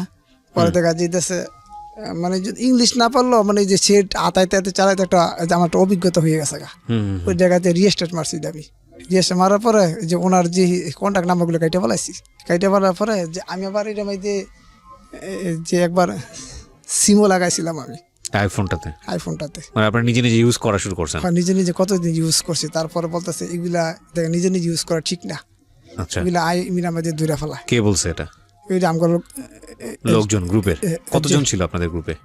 এই মানে 7-8টা জন ছিল। আচ্ছা, তারপর তো ব্যবহার করিনি, এটা সিম খুলা বিক্রি দিয়েছেন? বিক্রি করেন না, বিক্রি করিনি। এটা আমার এলাকাতে রাখছি, কেউ জানে না। আচ্ছা। আমার বাড়িতে রেখে দিয়েছিলাম, এটা সাথে নিয়ে গেছিলাম। তারপরে কিছুদিন পরে সবাই জানছে আমার কাছে একটা আইফোন 5 আছে। পরে যে কিনে হেঁকেলে আমার ফোন দিতেছে, ভাই আইফোনটা আমার কাছে বিক্রি করে দাও। পরে লাস্ট ফোন তো এটা যে 18,000 টাকা বিক্রি করে দিই। যে তারপরে আবার কিছুদিন পরে কাকরাল যেতেছি, আর বিভিন্ন জায়গায় দেওয়া শুরু করছি, বিভিন্ন জায়গায় যে প্রতি বৃহস্পতিবারে। জি। ওই দেখা যেতেছে এক জায়গায় সবসময় করলে মানুষ সতর্ক হয়ে যায়, এই জন্য ঢাকার আশেপাশে বিভিন্ন জায়গাতে। পরে লাস্ট এই যে ইয়াতে গেলাম, টঙ্গীর ময়দানে ঢাকার সাথীদের একটা জোর হয়েছিল, এই যে 3 দিনের। জি। এই যে ওইখান তো আমি একটা আইফোন যে পাই, কিন্তু দেখা যেতেছে আমি ফলো করি নাই, অথবা পায়ের নিচে পড়ছে, মানে এই যে ওইখান থেকে আইফোন ওইটাও বিক্রি করি। ওইটা 12,000 টাকা লক ছিল। আচ্ছা। 12,000 টাকা বিক্রি করি। এটা এভাবে করতে করতে করতে করতে যে মাঝখানটা ওই যেমন ওয়াহিদ আর হের সাথে শামিম ছিল, ওই শেরপুরে শামিম। তো হেরা যে ইয়া করছে, ওয়াহিদের পুলিশে খোঁজদাছে। জি। হের নামও যে ইয়া আছে, মানে আপনাদের গ্রুপেরই একজন। হ্যাঁ। যে হ্যাঁ মোবাইল চুরি করতে পারতো না, হেরা টার্গেট করে ফেলাইতো। শরীর স্বাস্থ্য ভালো ছিল। আচ্ছা। আর চোখে কম দেখতো একটু, কিন্তু হ্যাঁ ইয়া বাটা মানে যে ওদের সাথে জড়িত হয়ে গেছে গা। আচ্ছা মানে শয়তানি বুদ্ধি যা যা থাকার দরকার হের সব আছে এর কাছে, আউট নলেজ আছে। আচ্ছা আবার আবার দেখ তথ্য প্রযুক্তি যে জ্ঞান ওর ভিতরে আছে। ওকে পরে হ্যাঁ পুলিশ পরে যে একটু ঢাকার বাইরে যাবো গা শেরপুর, তো হ্যার সাথে আবার মিশতাম আমি, হ্যার সাথে শেরপুর কিছুদিন গিয়ে থাকি। আচ্ছা থাকার পরে হ্যাঁ বলতেছে যে আমার সাথে এখানে তুমি তোমার যা টাকা আছে বিকাশে ব্যবসা করো। হুম দেখি মানে যে খালি আমার ডে খাইতে চায়। হুম হুম হুম তো পরে আমি আবার সামনে বৃহস্পতিবার এসে পড়ছে, হুম এই জন্য আমি যাবার যে ঢাকা চলে আসছি। ওইখানে থাকলে কিছু করতে পারবো না, ঢাকাইলে দেখা যেতে এক সপ্তাহ একটা মসজিদে গেলে আমার 10-20 হাজার টাকা একটা ইনকাম হইব। আমি হেরে কই আছি যদি ধরাও খাইয়ে যাই গিয়া, হুম তাহলে আপনার নাম্বার ফোন দিব, আপনি বললেন যে আমার লোকই মানে যে বাঁচানোর যত কৌশল আছে আপনি সব ইয়ে করবেন। কিন্তু আমি ধরা খাওয়ার পরে যে টঙ্কিতে হুম উনি আমারে আর বাঁচাইল না, বলে যে আমি আর চিনি না। হুম তা ওইখানে আমার শিকল দিয়ে বান্ধে রাখছিল। তারপর মানে যে আমি ওই দিয়ে একবার কাঁকড়াল ধরা খাইছি, হুম কাঁকড়াল ধরা খাওয়ার পরে পরে যে সময় আমি টঙ্গিতে গেছি এক লোক আমার চিনা বলাইছি। হুম পরে বলে যে আমার ওই দিনকে চুরি করি কিছু করি দেয়, ফলো করছে দে কয় তুই তো কাঁকড়াল ধরা গেছ কেন কিসের জন্য আইস, এটা মারপিট করলো আমারে। মারপিট করার পরে এই যে পরের দিন সারা রাত্র আমার শিকল দিয়ে বান্ধে রাখলো। আচ্ছা পরে রাত্রে কিছু খাবার দিছিল খাইতে, সকালবেলা আমি কইছি আমি হ্যাঁ না, আমি অস্বীকার করি আমি কাকরাইলে যাই নাই, কিন্তু এরা যারা আমারে দেখছে আসলে আমি ছিলাম এটা কাকরাইলে। এই যে তারপরে মানে যে ওইখানে আমি ওদের আতফা ধরছি, আমি চুরিমুরি করি না, আমার বাড়ি শেরপুর, আমি আইসি এদিকে মার্কেট করতে আইসি, আমার যে মোবাইলের দোকান আছে, কয় তোর যদি ফোন দিস ওই লোকে তোর চিনে না। আমি বলছি হ্যাঁ মনে হয় আমার সাথে যে দুষ্টমি করছে কারা না কারা ফোন দিছে পুলিশের লোক, এই জন্য পরে হেরা মারটা দিল। পরে সকালবেলা আমার কানা ধরে ঘুরাইলো পুরো মসজিদ, আর যে আমার চুলমুল কেটে দিল। যে তারপরে ওইখান থেকে এর প্রতি আমার একটা রাগ ছিল। রাগ হওয়ার পরে পরে আমি আইসা টঙ্গী রেল স্টেশন চুল চেচ্চা ফালাই দিয়া আবার এর মধ্যেই যে বিভিন্ন টাকা পয়সা আছে বিভিন্ন অনৈতিক জায়গাতে যাওয়া আমি শুরু করি। আচ্ছা মানে হেরা যে বাসায় যে মেয়ে লোক আনতো হেরা নিজে আর বিভিন্ন হোটেলে যাইতো, ওদের মাধ্যমে চিনা যে বিভিন্ন যে ফ্ল্যাট বাসাতে যাইতো ওই টাকা দিয়েই। আচ্ছা এই চুরির টাকা দিয়ে আর কি, চুরি চিন্তায়। হ্যাঁ চুরির টাকা দিয়ে চিন্তায় তো করেননি, চুরি করেছেন। হ্যাঁ চুরি আমার কখনো এরকম ছিল না ওই টাকা জমায় আমি নিজে কিছু করবো, যদি এই নিয়ত আমার থাকতো তাহলে অনেক কিছু করতে পারতাম। আচ্ছা টাকা আসতে খরচ করে ফেলাইতাম, সংসারও দিতাম এই টাকা। ওকে আর যারা নাকি আমার সাথে ছিল ওই টাকা জমায় বাড়িতে জায়গা রাখছে, যে বাড়ি সুন্দর করছে, আর অনেক কিছু করছে নিজের জন্য। আর আপনি কিছু করেননি? আমি কিছু করি নাই। ওকে তারপরে রাগ করে গেলাম গা, আমি কইছি না এভাবে আমার আর হইব না, আমি যে কোনো একটা চাকরি করবো। পরে আমার সাথে নসন্দি যে একটা ছেলে কাজ শিখছে, ওর সাথে কন্ট্যাক্ট করে টঙ্গিতে চাইছে ইলেকট্রিকের ঢুকার জন্য। টঙ্গি একটা বড় একটা ফ্যাক্টরি, যে গ্রুপ ফ্যাক্টরি, ওইখানে ইলেকট্রিক ঢুকতে পারলাম না, যে একটা সিএনজি মেশিনে ঢুকি। সিএনজি মেশিনে ঢুকার পরে ওইখানে কিছু চাকরি করলাম 7 মাস, 8 ঘন্টা ডিউটি, 5,500 টাকা স্যালারি দিত। ওইখানে থাকার পরে সিএনজি মেশিনের যে অপারেটর সাথে আমার একটু মোহাব্বত ছিল বেশি আর কি। আমার এই জন্য ছিল যে আমি ওর কাছে কাজ শিখবো, হ্যাঁ একটু নাস্তা পানি খাওয়াইতাম ক্যান্টিনে নিয়ে। যে ওনার যে সহকারী ছিল অপারেটর, উনি আবার এই জিনিসটা ভালো চোখে দেখে নাই। আচ্ছা ছেলেটা হিন্দু ছিল, তারপর একদম হ্যাঁ সাথে একদিন কথা কাটাকাটি করিয়া ওই যে চাকরি ছেড়ে দিই। হ্যাঁ আবার স্যারের কাছে বিচার দিছিল, ম্যানেজার ছিল ওনার কাছে। পরে ওই স্যারা মিলাই টিলাই দিল, আমার যে রাগ আবার বেশি ছিল, এই জন্য ওই চাকরিটা আমি ছেড়ে দিয়ে আর করি না। মাঝখান্দা দেখা যেতেছে আমি যে বিভিন্ন অনৈতিক কাজের সাথে খুব জড়াই গেছি, ওইগুলো না করলে ভালো লাগে না। তারপর আমি এভাবে কয়দিন দেখা যেতে বিবাহ করা দরকার। পর বাড়িতে বললাম বোনদের আমি বিবাহ করবো। ওই সময় আমার হাতে কিছু টাকা আছে, 10-20,000 মতো কিছু টাকা আছে আমার কাছে, ওই টাকাই আর কি। তারপরে যে বোনেরা কয় তোর বড়টা বিবাহ করে নাই, আমার বড় যে সৌদি আরবে ছিল 2 বছর, মানে যে 2 বার গেছিল আর কি। একবার 3 মাস থেকে এসে পড়ছে, তারপর আবার যাওয়ার জন্য খুব কান্নাকাটি করছে, যে আব্বা হেরে দিব না, আব্বাই আমার দিব, কিন্তু আমার মার কারণে আবার হেরে জমি বিক্রি করে দিতে হয়েছে। আবারও এর মেয়ের যে 3 বছর থেকে আসে পড়ছে, কিছু করতে পারে নাই। আচ্ছা, তা আমি কিছু ওরে আগে বিবাহ করান, আমি পরে করবো না, তো হ্যাঁ বিবাহ করবো না। মানে যে তারপরে যে বিভিন্ন জায়গায় আমার নিয়ে আমার টাকা দিয়ে ওই যে টাকাগুলো জমানো ছিল, কিছু 20-30 হাজার টাকা ছিল আমার কাছে, যে বিভিন্ন জায়গায় যে মেয়ে দেখা শুরু করি। আচ্ছা, তারপরে পছন্দ হয় না, এক জায়গায় পছন্দ হয় আমার আম্মার, মানে যে আম্মার ছাড়া যে দ্বিতীয় কারণ নিয়ে যায় না।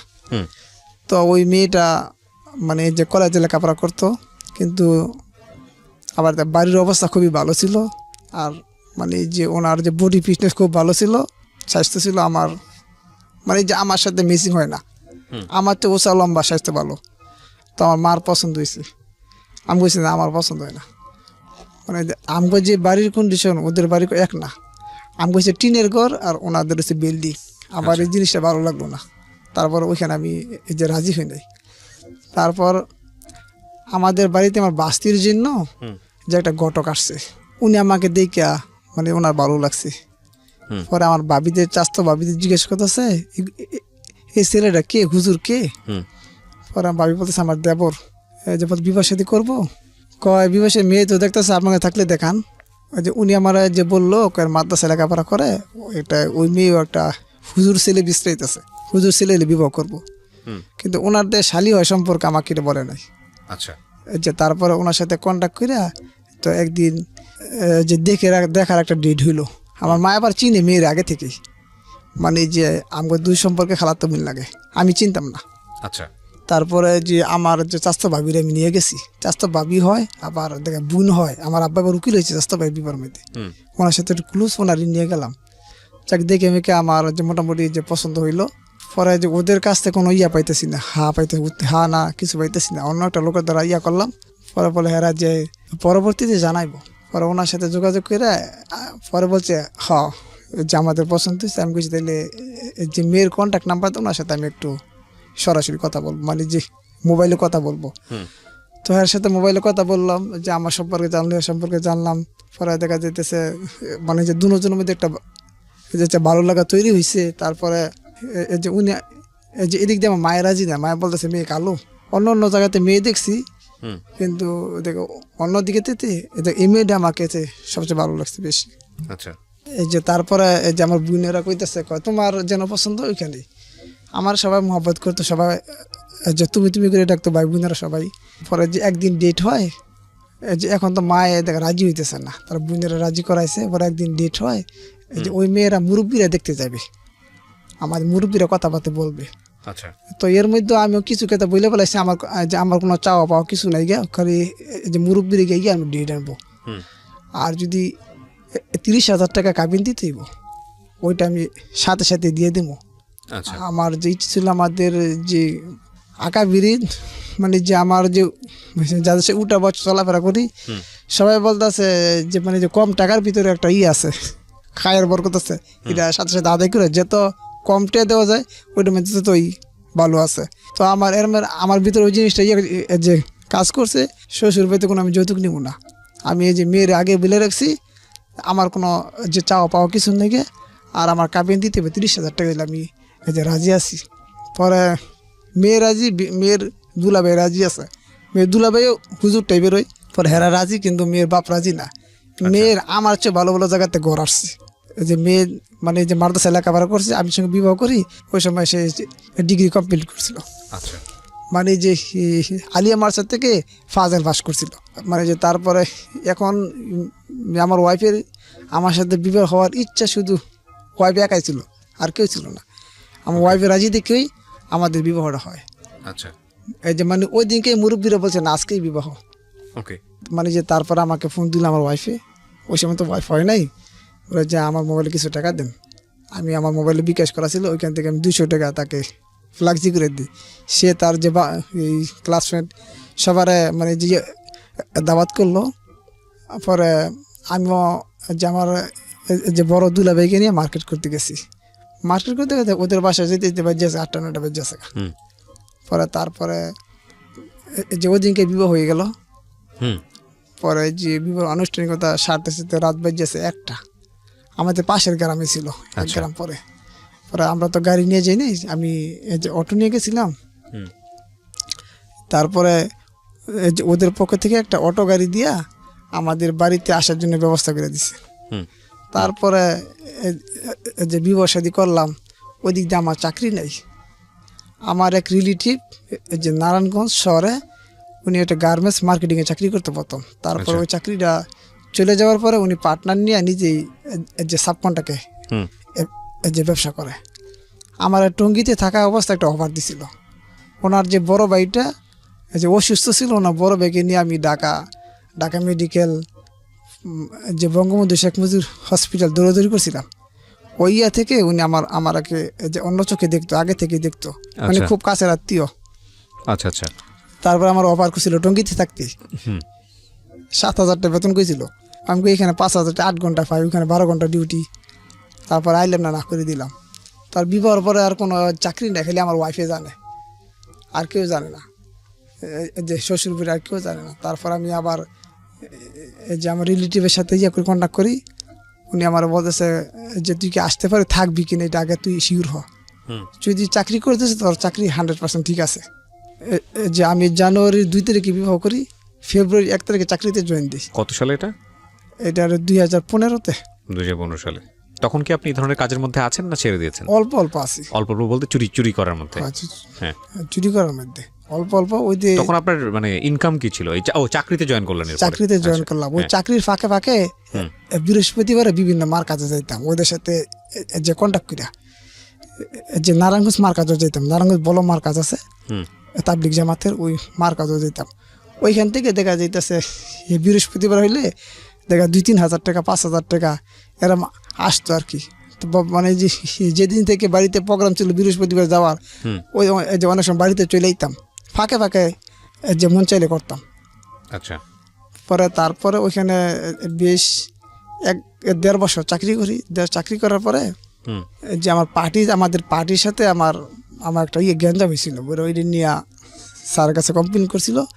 কমপ্লেন করার পরে স্যার আমার মানে এই যে অনেকটা করছিল আর কি, শাসনের মতন করছিল। হুম। পরে যে আমার যে ওই যে রিলেটিভ ছিল, ওনারা 3 জনের পার্টনার ছিল। 3 জনের মধ্যে একজন খুব আমার যে বকাঝকা করছিল। আমি আর যে আমার রিলেটিভের না বললে আমি বাড়িতে চলে আসছি। তারপরে হেরা ফোন দিয়ে মোবাইল বন্ধ করেছি, পরে মোবাইল খুলছি। পরে যে আমার রিলেটিভ, ওই যে আমার ভাই সম্পর্কে ভাই হয়, যে ভাবি আমার ফোন দিল, কয় তুমি গেলে কি লেগে কী সমস্যা? আমি বলছি ভাবি আমার এই সমস্যা, হুম। আমার ইচ্ছা এবং যা কিছু, আমার এখানে কোনো দোষ নাই। পার্টি হুদি স্যারের নামে, স্যারের কাছে বদনাম আমার নামে লাগাইছে, ওই জন্য উনি আমার না জিগে যা ইচ্ছা তাই কইছে, আমি চাকরি করবো না। তারপরে যে আমি গেছি দেখে আজ আমার ভাই আমার প্রতি রাগ করছে, হুম। অনেক রাগ। আমার ফোন দেয় না, আমার ফোন দিছিল, আমি যে নামাজও ছিলাম রিসিভ করতে পারি না। পরে ভাবি আমার ফোন দিছে, আমার জিজ্ঞাসা করে তুমি কি চাকরি করবা, যদি আসো তাহলে এখনো চাকরি করতে পারবা? আমি বলছি না, আমি চাকরি করবো না। আমি না করে দিছি। পরে হেরা অন্য লোক আর নেয় নাই। অন্য লোক না নেওয়ার পরে মাঝখান একটা লোক নিছিল বলে, ওই লোক আবার দেখা যায় 1 মাস করে থাকতে পারে না, চলে গেছে। পরে মাঝখানটা বেকার কি করবো, দেখা যায় 1 মাস বেকার ছিলাম। এই যে মাঝখানে আমার একটা মেয়ে হয় 2015 যে 12 নভেম্বর আমার একটা মেয়ে হয়। মাশাআল্লাহ। পরে দেখা যেতেছে এদিক দিয়ে মেয়ের খরচ আছে। আগে তো চাকরির অবস্থায় মেয়ের খরচ বহন করতাম। ওই সময় আমরা যৌথ ফ্যামিলিতে ছিলাম। এই যে মাসে 3,000-4,000 টাকা মায়ের দিতাম সংসারে, জি। আর বাকিটা আমি খরচ করতাম, আমার ওয়াইফ খরচ করাইতাম। যে টাকাটা পাইতাম আউট ইনকাম, মানে যে চুরি করতাম বিয়ের মার কাছে গিয়ে, ওইটা আমি নিজে খরচ করতাম, সংসারে ওগুলো দিতাম না। চাকরির টাকাটা সংসারে দিতাম। তারপরে ওই যে চাকরি ছেড়ে দিলাম, চাকরি ছাড়া যে বাড়িতে বেকার ছিলাম। পরে মাঝখানটা ওই যে ওয়াহিদ নামের ছেলেটা আবার হের সাথে কন্ট্যাক্ট করি, বলছি ভাই আমার একটা কাজ দরকার, হের আবার জানে আমি যে চুরি কমাই দিছি, আমি এখন করি চাকরি করি। তার হেরা আমার সাথে তেমন একটা কন্ট্যাক্ট করতো না, পরে আমিও তার সাথে যে তেমন একটা কন্ট্যাক্ট করতাম না। তারপরে হে আমারে বললো, কয় তাহলে তুমি হেবার যে আমি চাকরি ছাড়ার কিছুদিন পরে যে কাশিমপুর জেলখানা থেকে যে 3 মাস জেল খেটে বার হয়েছি। হের মার একটা ছিল, মানে যে আশা ছিল ছেলে যদি জেলেতে বাইর হয়, ছেলের নিয়ে মাস্তুরা জামাতে যাবে। আচ্ছা। মাস্তুরা যে মহিলাদের জামাত বলা হয়, মহিলার সাথে যে মাহারাম, ওদের সাথে পুরুষ থাকে, মহিলারা থাকে বাসায়, পুরুষরা মসজিদে থাকে। এটা মাস্তুরের জামাত বলা হয়। মাস্তুরের জামাত নিয়ে আমগো এলাকাতে গেছে, আমার যে থানা নারায়ণগঞ্জের এক থানায় গেছে। আচ্ছা, যাওয়ার পরে হ্যাঁ আমার ফোন দেয়, কই আমি তো তোমাদের এলাকায় আসছি আইপা দেখা সাক্ষাৎ করার জন্য। পরে গেলাম, ওনার যে আমার আমি বলছি ভাই আমি তো বেকার, এখন চাকরি নাই, কী করবো, এটা চাকরি বাকরি দেন। কয় আমরা তো এগুলা করি, এখন তুমি কি করবা নাকি না। কয় যে কক্সবাজার থেকে বিভিন্ন জায়গা থেকে যে আমরা ইয়াবা আনি, ওইখান থেকে আমার ইয়াবা শুরু। আচ্ছা, তাহলে বিয়ের পরেই? হ্যাঁ, বিয়ার পরেই। আচ্ছা, হ্যাঁ, তো আপনাকে প্রস্তাব দেয়, তারপর আমি বেকার কি করবো, চাকরি বাকরি খুঁজে পাইতেছি না। তা আমি যে কাজে আমি যে লাইনে গেছিলাম ওই লাইনে বিভিন্ন লোকের সাথে যোগাযোগ করি চাকরির জন্য, চাকরি হয় না, সাথে সাথে চাকরি পাওয়া যায় না। তো অনেকে দেখা যেতেছে নিজস্ব লোক না ছাড়া চাকরি দেয়ও না। তারপরে হ্যার কথায় হ্যাঁ আবার আমগো এলাকাতে তাবলিগের সময় লাগায় বাড়িতে গিয়েছে। পরে আমার একদিন যে মোহাম্মদপুরে ডাইকে নিয়ে যে বলতেছে তুমি, আমি তোমার যে কোনো সময় ডাকতে পারি, আমার সাথে যে তোমার 20,000 টাকা দেবো মাসে, যে কক্সবাজার যাইবা, কক্সবাজার থেকে তুমি সাথে করে নিয়ে আসবা, তোমার সব কিছু শিখে দিম, কীভাবে আনবা, কীভাবে যাইবা না যাইবা। যে মোবাইল টাকা পয়সা অনেক সময় থেকে যাইতেছে, একটা লোকের ফলো করলাম, যে আমি কিছুই পাইলাম না। আর তাবলিগ জামাতের টাকা পয়সা চুরি করা, এটা আমার কাছে একদম ঘৃণিত লাগে। আমি কই না, এটা করতাম না, যেহেতু ইয়াবা এটা মানুষের কোনো হক মারা হয় না, এটা করবো।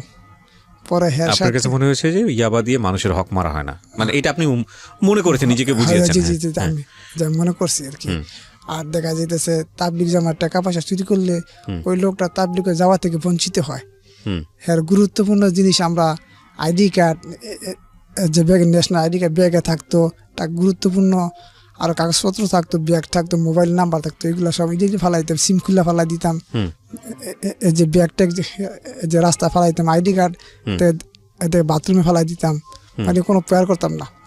এই যে আমাদের দ্বারা মানুষ অনেক কি হয়েছে, যে মানুষের লস হয়েছে, মানে এই কথা চিন্তা ভাবনা করি আমি বলছি না, এই কাজটা করতাম না। আচ্ছা, আর দেখা যেত আমি ওই রকম ইনকামও করতে পারি না। আর যারা নাকি আমার যে গ্রুপের সাথে ছিল, তারা বিভিন্ন জায়গাতে যাইতো, ওই যে কাকারের মাধ্যমে তারা জানতে পারে কোন জায়গায় ইজতেমা হইতেছে, বাংলাদেশের যে কোনো জায়গায় হেরা, যে ওই গ্রুপের লোক চলে যেত। আচ্ছা, আমি এত সময় দিতে পারতাম না, আমি যেহেতু চাকরি করি। আর দেখা যায় আমি আবার যে কাজ না করতে করতে একবারই হয়েছি, দুর্বল হয়ে গেছে, কাজের প্রতি মনোযোগ না, করতে পারি না। ওই দেখে মন খারাপ, দেখা যায় কোনো সপ্তাহে কাজে গেলাম, দেখে সারা রাত দিয়ে কষ্ট করলাম, কিছুই পেলাম না, সকালে মন খারাপ হয়ে চলেই তো হয়। পরে দেখা চাকরি চলে গেল ওই দিক দিয়ে, আর এগুলো করবো না। তারপরে ওই যে আপনার ওহিদের সাথে যেমন পরিচয় হয়, যে তার সাথে কন্ট্যাক্ট করি, সে আমাকে ডেট ফিক্সড করে ইয়াতে নিয়ে যায়, যে কক্সবাজারে নিয়ে যায়। ওইখানে গিয়ে আমরা নামিল, হ্যাঁ আমারে বলছে সাধারণ পোশাক পরে যেতে হইব। আচ্ছা, মানে যে পাঞ্জাবি পরবা, লঙ্গি পরবা, যে তোমার মনে করবো তুমি ওই এলাকার লোকই, যে তুমি ঢাকা থেকে গেছো, এতে না দে বুঝতে পারে। আচ্ছা, পরে যে আমরা গাড়ির মধ্যে চিপস খেলাম, চিপস ফালাই দাও গাড়ি থেকে নামিয়া, যেমন সমুদ্র সৈকতের আগে একটা জাউতলা নামে একটা জায়গা আছে, যেমন ওইখানে গিয়া হ্যাঁ আপনার যে লোকের কাছ থেকে আনবে, ওই লোকের যাকে কন্ট্যাক্ট করছে, আমরা কিন্তু যে কক্সবাজার এসে পড়ছি, যে আমরা অটোতে নামে আসতেছি, একটা মসজিদ ছিল, মসজিদে গিয়ে আমরা অবস্থান নিছি। পরে ওই লোকে বাসা থেকে নিয়ে আসলো, যে আমার বলে বাথরুমে যাও তুমি, বাথরুমে যে আমি গেছি, আমার এতটুকু হাতের এই পরিমাণ, মানে যে 50 গ্রাম অথবা 100 গ্রাম হবে, যে ওই পরিমাণ, যে ব্লাড টিপ দিয়ে পেছানো একটা দিলাম, মানে যে একটা দিল আমাকে।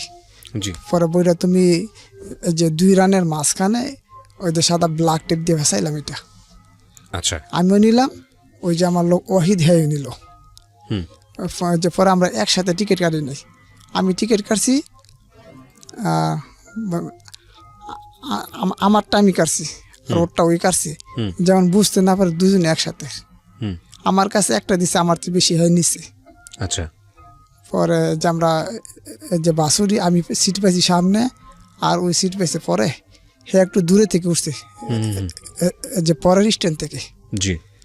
পরে যে কক্সবাজার থেকে সকালবেলা আবার রওনা দিয়ে দিছি। পরে যে আমার বলে সকালবেলা চেকপোস্ট নাই, আমরা নাম হইল ইয়াতে পটিয়া নামো, হুম হুম। যে পতিয়া জামতলা নামের একটা জায়গা আছে, আচ্ছা ওইখানে নামবো। আচ্ছা পরে যে আস্তে আস্তে এই যে লোহাগাড়া নামে একটা জায়গা আছে, লোহাগাড়া চেকপোস্টে তো আমার লগেটারে চেক করতেছে। পরে যে আমারও চেক করছে, মানে যে চেক করে আমার মানে এই যে আমার যে ফিস্টের ঘাবড়ানো ভাব দেওয়া গেছে, হুম হুম হুম। এই জন্য আমারে চেক করছে। আমারে চেক করে রানমান হাতাইয়া আমার কলার দিয়ে বাইরে বাইরে করে ফেলাইলো। কে করলো এটা? র্যাব? না, মানে যে প্রশাসনের লোক, পুলিশ, পুলিশ। ওকে। চেকপোস্টে। পরে আমি হের দিকে তাকাইলাম, হ্যাঁ আমার ইশা দিল আমি ব্যবস্থা আমি নিতেছি, মানে যে তুই কিছু বলিস না, এরকম একটা ইঙ্গিত দিয়ে আমাকে বুঝাইলো। হুম। পরে আমার গাড়িতে নামাইয়া, কে আপনাকে ইঙ্গিতটা দিল? ওই যে আমার লগেরটা ওয়াহিদ, আচ্ছা, মানে ও বললো যে আমি ম্যানেজ করে ফেলছি। আমি ম্যানেজ করে ফেলতেছি। হুম। পরে আমার গাড়িতে নামাইলো, পরে আমার গাড়িতে নিয়ে উঠিলো। আর ওই ফাঁকতে গাড়ি চেক করলো, হেরে চেক করলো না, অথবা অথবা হেরে চেক করে কিছু মানে যে মানে হেরে সন্দেহ করে নাই, হুম। সন্দেহ আমাকে করছে। আচ্ছা। মানে মানে হে একটু হ্যান্ডসাম ছিল, আবার স্বাস্থ্য ভালো ছিল, দেখতে মানে একদম বুজুর্গ মতন দেখা যায় আর কি। হুম। মানে মানে এই যে বাহির থেকে দেখলো কে বুঝতে পারো এই লোক এই কাম করবো। হুম। কিন্তু আমি একটু চ্যাংরা ছিলাম, অথবা দেখা যায় পুলিশের চেক একটু ঘাবড়া গেছিলাম মনে হয়, এই জন্য আমাকে মানে সন্দেহ করে করছে। ওকে আর যেহেতু এরা সবসময় এগুলো করে, যে লোক দেখলে বুঝতে পারে, ওকে। এরকম একটা কিছু ছিল। তারপর আমাকে নামাইলে যে গাড়ি ছেড়ে দিল। তো আমি তো এই যে ওহিদের অপেক্ষায় ছিলাম, হ্যাঁ আমার একটা ব্যবস্থা নিব। হুম। পরে যে ওইখানে আমার আর কিছু জিজ্ঞাসা করলো না, তোর লগে কি আছে না আছে আসে বিষয়। তো আমি তো Right. হয় জি জি, আমি তো হ্যাঁ অপেক্ষায় ছিলাম, সন্ধ্যা হয়ে গেছে গা। পরে আমাকে আরো কয়েকটা আসামি ধরলো, মানে একসাথে নিয়ে লকআপে ঢুকাইলো, এই প্রথম থানায়? এই প্রথম থানার লোহাগাড়া। লোহাগড়াতে। আচ্ছা। আমার এই বিষয়ে কোনো অভিজ্ঞতাই ছিল না, মানে যে কি হইতে যেতেছে, কি হইব না হইব কিছু জানেন না? কিছু জানি না। হুম। তারপরে সন্দেহ হয়ে গেলে কোনো খোঁজ খবর নাই, হ্যাঁ কোনো খোঁজ খবর লয় না। পরে যে আমার সাথে মোবাইল ছিল, মোবাইলটা নিয়ে গেছে প্রশাসনের আপনি লোক। কি প্রথম এই ইয়াবা এক্সপোর্ট করতে গিয়ে প্রথম ইতি ধরা পড়েছেন? জি, প্রথম টিপে ধরা পড়ছে। আচ্ছা। এটা আমি কখনো হাতে নিয়েও দেখিনি, জানেন না কি ছিল ওর মধ্যে? হুম। জানি হ্যাঁ বলছি ইয়া এইটুকুই, না, কিন্তু দেখেন তো নি না জিনিসটা? আমি দেখি না। হ্যাঁ, তারপর? আমার সামনে হেরা খাইতো। হুম। এই যে আপনার যে কতটুকু ছিল আপনি বলছিলেন? এই যে মানে ওটা ভিতরে কতটুকু, এতটুকু একটা ইয়ে ছিল, আচ্ছা, খুব ছোট একটা বট। হ্যাঁ। শুরু একটা মানে পোটলা মতন ছিল। হুম। মানে মানে যে তারপরে যে আমাকে রাত্রে ডাক দিল, হুম। মানে যে লকআপের যে বাহির থেকে কয় তোরা তো এখন রিমান্ড দেওয়া হবে, হুম। বাড়িতে টাকা আনা। আচ্ছা। ওই ফার্স্ট আমি বাড়িতে যোগাযোগ করি। আমি আগে যোগাযোগ করার মানে যে একটু চেষ্টা তখন করছি, আপনার একটা বাচ্চা হয়ে গেছে। যে একটা বাচ্চা হয়ে গেছে। হ্যাঁ। পরে আমি আমার বোনের ফোন দিই, হুম। বোনের ফোন দেওয়া, ছোট বোনের সাথে রিলেশন ভালো, হুম। মানে আমার বড় বোনদের মধ্যে ওই ছোট। জি। পরে ফোন দিয়ে কইতেছি এখন আমার বোনের ধাওয়াত মরে কাঁদতেছে।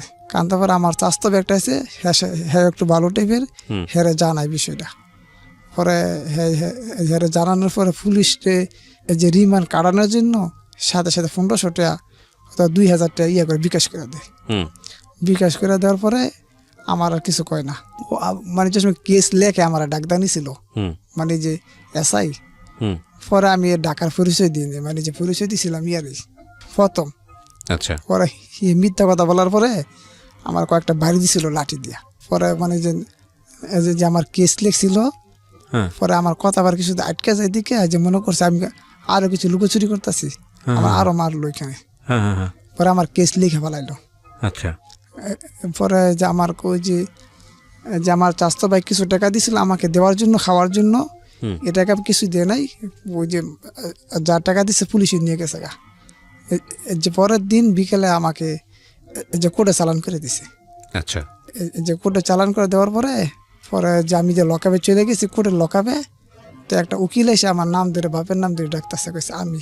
এই যে আসামিগুলো লকআপে নেওয়ার আগে কাগজপত্র জমা দেয় না, হুম। যে ইয়া বা মামলা, ওই আসামিগুলোর উকিলরা হেরা প্রথম ইয়া করে, যে মক্কেলগুলো ধরার জন্য হ্যাঁ কাছে আগে যায়। আচ্ছা। আমরা তো ওই অবস্থায় ছিলাম যে আম করে মানে যে কেউ বাঁচাইবো। ওই সময় যখন মানে যে আমার ডাক দিল নাম ধরে, মনে বললাম আমাকে মানে বাঁচানোর জন্য কেউ মনে আসতেছে, হুম হুম। কিন্তু ওই লোকটাতে প্রতারক ছিল বুঝতে পারি নাই। আচ্ছা। মানে মানে ইয়া বা মামলা হইলে হেরা মানে অনেক কিছু মনে করা, যে টাকা পয়সা আছে এর কাছে, ওকে ওকে। যে বাহিরে ইনকাম করছে। হুম পরে হেরে আমার চাস্তো ভাই যে 2000 টাকা বিকাশ করে দিয়ে সাথে সাথে দিছে, জি। হেরে কিছু কিনে দিন আর হের মামলাটা কিভাবে ইয়ে করে আমরা ঢাকা থেকে আসতেছি। হুম পরে এত দিনে দেখা যায় আমার ওয়াইফ ফ্যামিলির লোক সব এলাকার লোক সব জেনে গেছে। হুম হুম পরে অনেকে বিশ্বাস করছে আর অনেকে বিশ্বাস করে নাই। হুম মানে যে বেশিরভাগ লোকে বিশ্বাস করছে আর জি। কম সমস্ত লোক বিশ্বাস করে না। আগে আমার এরকম কোনো ব্যাড রেকর্ড ছিল না। আর যে আমি দিয়ে আপনার মোবাইল টোবাইল চুরি করতাম এটারও এলাকাতে কোনো এরকম কোনো ইয়া পায় নাই, আবাস ছিল না। হুম হুম হুম তখন এইসব লোক এইসব করতে পারে না। তারপরে আমারে যে ওই দিনকে রাত্রে যে চট্টগ্রাম জেলখানা পাঠাই দেয়। কোথা থেকে চট্টগ্রাম জেলখানায় পাঠায়? এই যে লোহাগাড়া থেকে চট্টগ্রাম কোর্টে লোহাগড়াটা পাঠায়। কোথায়? ময়মনসিংহে? না, লোহাগাড়া হইলাম না কক্সবাজারের শেষ প্রান্তে, চট্টগ্রাম শুরু। আচ্ছা, ওখান থেকে আপনাকে হচ্ছে পাঠালো চট্টগ্রামে। চট্টগ্রাম কোর্টে পাঠাই দেয়, আমার চালান করে দেয়। চালান করে দিল, হ্যাঁ। আমার লগে আরো কয়েকটা ছিল, হ্যাঁ গো, হুম যে সব ইয়াবার মামলা হয়েছে। হুম আরো কিছু ছিল, এগুলো সব ইয়াবার মামলা হয়েছে। হুম হুম হুম। তার কোর্টের থেকে আমাকে আবার জেলখানায় যে পাঠাই দেওয়া হয়। আচ্ছা। আমার সাথে আমি জেলখানা কিছু টাকা, আমার কাছে কিছু টাকা ছিল, ওই টাকাগুলা যে আমি যে আমার শীতের দিন ছিল জ্যাকেট, ওই জ্যাকেটের ভিতরে সিদ্ধি করে রাখে, ওই টাকাগুলা নিতে পারে না পুলিশেরা। হুম ওই টাকাগুলা জেলখানার সঙ্গে ঢুকি বলতেছে কার কি আছে সম্পূর্ণ চেক করছে। মানে অস্ত্রধারী বিভিন্ন কোনো একটা শুয়েও নিতে পারবো না, ভিতরে কোনো কিছু নিতে পারবো না, আমি চেক। যাদের টাকা পয়সা আছে জমা দাও, এগুলা তোমাদের যে পিসি কার্ড হইব, ওই পিসি কার্ডেতে তোমরা পরবর্তী উঠে নিতে পারবা। হুম আর জামা খুলছে, জামা খুললে কার কি কোনো চিহ্ন আছে এগুলো সম্পূর্ণ ইয়া নোট করছে। এগুলা আবার জামিন হওয়ার সময় এগুলা লাগে। আচ্ছা। মানে যে কার কোনখানে কার কি মানে যে দোষ আছে না আছে, মানে যে কার কি কোনো সমস্যা আছে সম্পূর্ণ নোট থাকে। জামিন হওয়ার পরে ওই ভলিউমগুলো চেক করে, এর সাথে মিলে আবার মিলে কিনা, হ্যাঁ। মিলে কিনা ওই অনুযায়ী তাকে জামিন দিয়ে দেওয়া হয়। জামিন দেওয়া হয়। হুম, চেক করে আর কি মিলিয়ে জামিন দেওয়া হয়। তারপরে হুম মানে যে ওইটার প্রথম নিয়ে আমদানিতে রাখে, হুম হুম হুম আমদানিতে রাখে। সকালবেলা কোরের যে বড় ইয়া থাকে হুম জেলা সুপার, হুম হেরা গিয়ে আম করে ইয়া পরিদর্শন করে। হুম হুম হুম। যে রাত্রে গেছি পরে মানে যে আমাদেরকে খিচুড়ি দিল খাবার জন্য, আর দেখা যেতেছে মানে যে বালিশ নাই, এরকমের এক ধরনের কম্বল আছে, এরা পেশায় বালিশ সিস্টেম করে দিছে। আর এর মধ্যে একজনের সাথে মিললে একজনে যে মানে যে কোনো মতো রাত্রে যে কাটাইলাম, ওই পরিবেশে কখনো ছিলাম না, তো খুব কষ্ট হয়েছে ওই দিনকেই। হুম হুম। তারপরে সকালে চারজন করে ফাইল সিস্টেম করছে। আচ্ছা। চারজন করে পায়ের উপরে বর করে বসছে হুম ফাইল। পরে দেখা যেতেছে ও মানে ঢুকার আগেই ছবি উড়াইয়া কেস নাম্বার দিয়া একটা আইডেন্টিফাই করার জন্য একটা কাগজ তৈরি করে আচ্ছা। এটা ঢুকানোর জন্য। পরে দেখা যায় ওইটা আবার যে জেলা সাহেবের সাথে মানে যে জমা দেওয়া হয়, হুম। ওইখানে আরও কিছু মানে যে ইনফরমেশন থাকে। আচ্ছা। পরে জেলা সাহেব চলে গেলে এটা বিভিন্ন ওয়ার্ডের লোকেরা আসে আচ্ছা। আমার কিনে নেওয়ার জন্য। ওকে। মানে যারা পুরান কয়েদি, যারা সাজাফত তাদেরকে কয়েদি, তাদেরকে বলা হয় কিনে নেয় মানে ঠিক বুঝলাম না। যারা নতুন যায় তাদেরকে হাজতি বলা হয়। আচ্ছা। আর যারা পুরাতন সাজাপ্রাপ্ত তাদের কয়েদি বলা হয়। ওকে। ওই কয়েদিরা প্রশাসনের কাছ থেকে ওয়ার্ড কিনে নেয়। প্রথম দেখা যায় ভালোই তো আদর পাইতেছি। হুম হুম তারপরে সকালে নাকি রাতে আলাদা আলাদা ডাক্তার নিলাম, আমরা এক ওয়ার্ডে গেলাম 4-5 গেলাম। হুম। দেখা 5 আলাদা আলাদা ডাক্তার নিয়ে এক সাইডে আমাদেরকে বুঝাইলো, হুম তোমার সাথে যা হইতেছে এই যে তোমার লগে যারা আছে ওদের কাছে বলতে পারবে না। মানে আলাদা আলাদা কন্ট্যাক্ট করে, প্রত্যেকে আলাদা আলাদা করে বলে। আলাদা আলাদা। তো আপনাকে ডেকে নিয়ে কি বলে? আমার বলতেছে তুমি 10,000 টাকা দিবা, তুমি বালা জায়গায় থাকবা, বালা খাইবা, সব কিছু করবা, এই যে উপরে গোসল করবা। এই যে ওয়ার্ডের ভিতরে হুম 100-র উপরে মানে এটা একটু বড়, এই ওয়ার্ডের মধ্যে মিনিমাম 20-30 জন লোক থাকবো, ওই জায়গায় 150 পর্যন্ত 250 লোক। নর্মালে যে 30 জন থাকতে পারে, ওই জায়গার মধ্যে 150 লোক আড়ায়। হুম হুম হুম। আর যারা নাকি টাকা পয়সা না দিতে পারে, গরিব মানুষ, ওদেরকে আপনার আমদানি থেকে বিভিন্ন ওয়ার্ডে দিয়ে দেয়। আচ্ছা। মানে যেগুলো একদম মানে নেয় না কেউ, হ্যাঁ। ওইগুলা প্রশাসনের পক্ষ থেকে বিভিন্ন ওয়ার্ডে দিয়ে দেয়। হ্যাঁ আর যদি কিনে নিয়ে গেছে তাহলে তো যে ওয়ার্ডই আছে হ্যাঁ আমার কয় তুমি 10,000 টাকা দিবা, ভালো খাইবা, ভালো থাকবা, উপরে গোসল করবা, নিচে যাওয়া লাগবো না। হুম আমি কইছি ভাই আমি এত টাকা দিতে পারবো না, আমার তো বাড়ির অবস্থা ভালো না। এই যে পরে এই যে দুইজনে মিললে, একটা নাম ছিল বাবুল হুম আর একটা নাম ছিল মাহবুব, হুম দুইজনে মিলে একটা ওয়ার্ড মানে প্রশাসনের কাছে ওয়ার্ড নিছে। জি আর দুজনে হইলো এই যে কয়েদি, হুম আর দুজন হলো মার্ডার কেসের আসামি। আচ্ছা একটা নাম ছিল রড বাবুল, ওনার নাম ছিল রড, মানে রড বাবুল। রড বাবুল আচ্ছা মানে রড দিয়ে মার্ডার করছে এরকম কোনো কিছু? দেখা যায় জেলখানার ভিতর রড দামের ফেলাইছে একজনটা।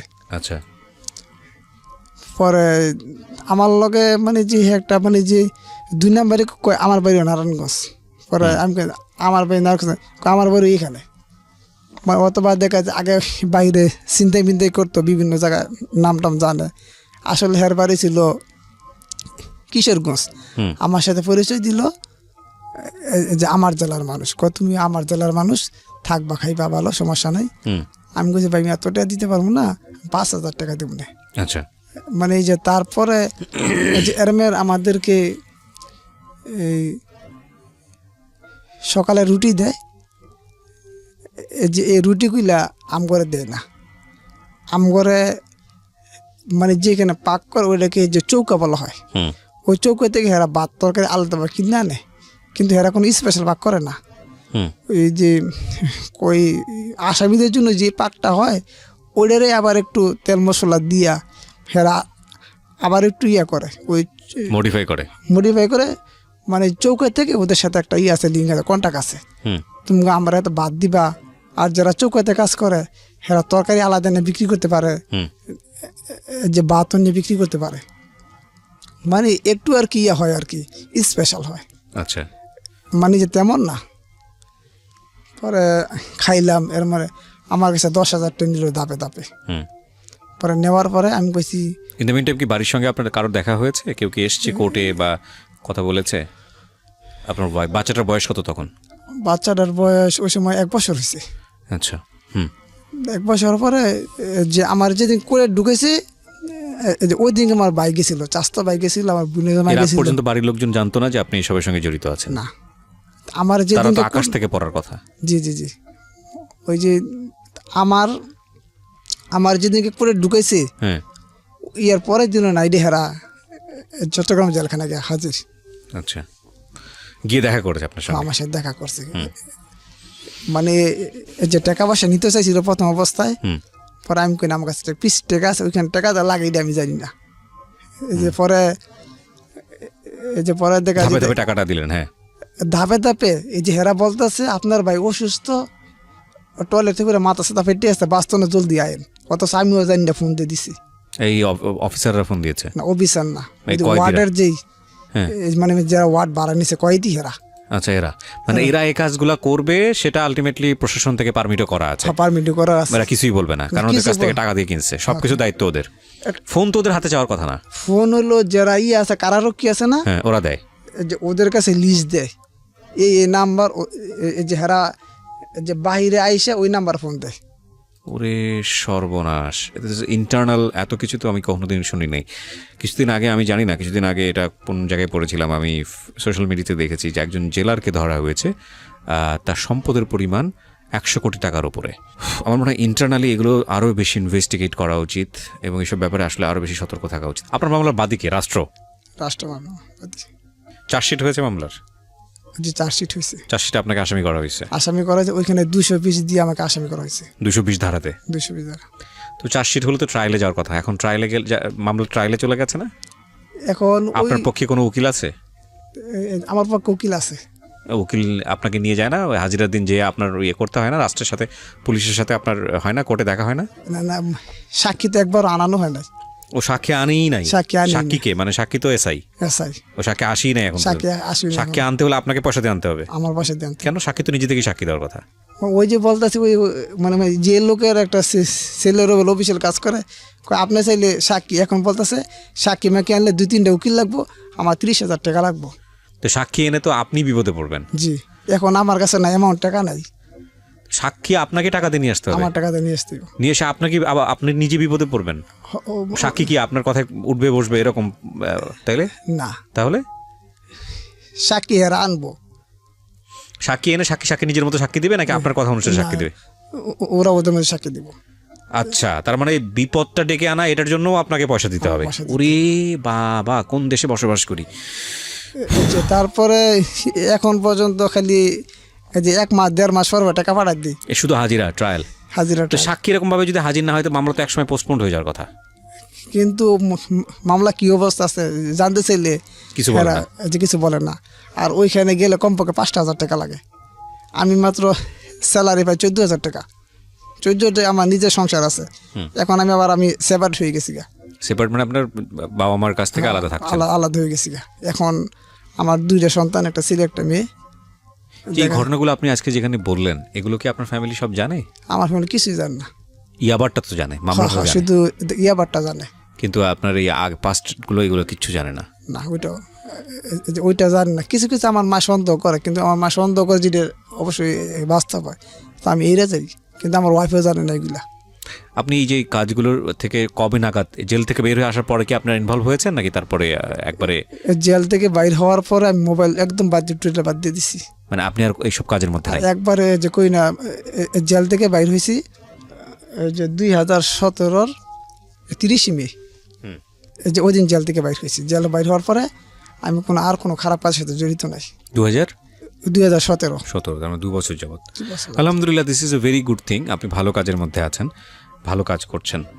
বাট কেন বললেন আজকের এই সিক্রেটসে এসে? আপনি আপনাকে হয়তো কণ্ঠ শুনেও অনেকে চিনে ফেলতে পারবে, তারপরও আপনি রিস্কটা নিয়ে আজকে লাখ লাখ মানুষের সামনে কেন এই কথাগুলো বললেন? আমি আসছি যে বিশেষ করে যাদের টাকা পয়সা আমি মারছি, তাদের টাকা পয়সা তো দিতে পারবো না। এটা একটা যোগাযোগের মাধ্যম। এখন যারা আমার কথা শুনছেন, অনেকের টাকা পয়সা আমি মারছি, অনেক হক নষ্ট করছি। এটা বান্দার হক, এটা আল্লাহ তাআলা মাফ করবো না যদি বান্দা মাফ না করে। আল্লাহর ইচ্ছা আছে মাফ করা যায়, তারপর আল্লাহ বান্দার উপরে ছেড়ে দিছি। আবার আমি একটা ভালো কাজে যাইতেছি, এবছর হজ করতে যাইতেছি আমার আম্মাকে নিয়ে, বিশেষ করে হজ করতে যাইতেছি। এই জন্য বিশেষ করে এখানে আমার আসার উদ্দেশ্য।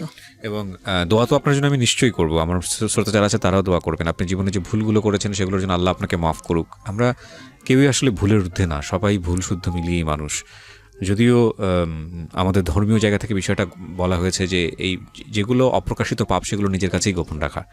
কিন্তু আপনি মাফ চাইলেন আজকের এই অনুষ্ঠান শুনে। যদি আপনাকে চেনা জানা ওই রকম কোনো মানুষ থাকে যারা হয়তো আপনার দ্বারা ভিকটিম হয়েছে, তারা যদি মাফ করতে চায় তো মাফ করতেই পারে।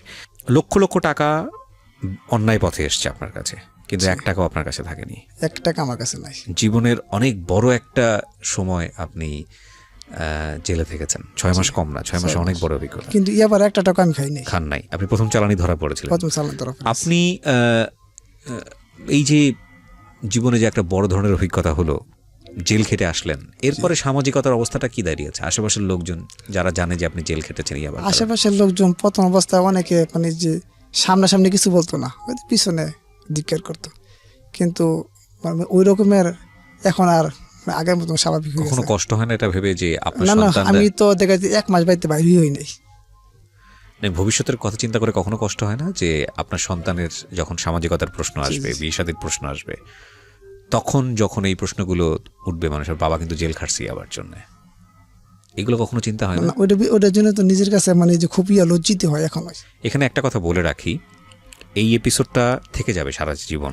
ওনার সন্তানই হোক আর এরকম ঘটনার প্রেক্ষাপটে যে কোনো সন্তানই হোক, জীবনে যদি কোনোদিন বড় হয়ে বাবার কোনো ভুলের জন্য, বাবার কোনো কিছুর জন্য যদি তুমি সাফার করো এবং সেটার জন্য যদি বাবার দিকে কখনো আঙুল তোলো, এটা কিন্তু ভয়ানক রকমের অন্যায় হবে। এবং সেটা ধর্মীয়ভাবেও উচিত না। আর দ্বিতীয় কথা হচ্ছে সন্তান হিসেবেও এটা তোমার যদি কখনো ফেসও করো যে বাবার জীবনের পাস্টের অতীতের কারণে কোনো কারণে তোমাকে আজকে একটা সামাজিকতার জায়গা থেকে হোক বা আশেপাশের লোকজন হোক তোমাকে তুচ্ছতাচ্ছিল্য করছে বা তোমার যে সুযোগটা পাওয়া উচিত তুমি সেটা পাচ্ছ না, এবং তুমি যদি তোমার জায়গা থেকে বাবাকে অ্যাকিউজ করো, তাহলে এর চেয়ে বড় অন্যায়, বড় অপরাধ আর কিছুই হতে পারে না। এটা কখনোই করো না। কারণ সে যদি বাবা হয়ে থাকে, পারতপক্ষে প্রত্যেকটা মানুষের জীবনেই ভুলটা হয়, তোমার জন্য সে কি করেছে, তোমার জন্য সে কতটা চেষ্টা করেছে তোমাকে সামনের দিকে এগিয়ে দেওয়ার জন্য, সেই জিনিসটাকে বড় করে দেখো। হ্যাঁ, এবং কোনো সন্তানই দেওয়া উচিত না, কোনো সন্তানই তার অন্তত এই ঘটনার প্রেক্ষাপটে বা যে কোনো বাবার ভুলের কোনো প্রেক্ষাপটে, অপরাধের প্রেক্ষাপটে বাবার দিকে আঙুল তোলা উচিত না, একেবারেই উচিত না। অন্যায়, চরমতম অন্যায়, ঘোরতর অন্যায়।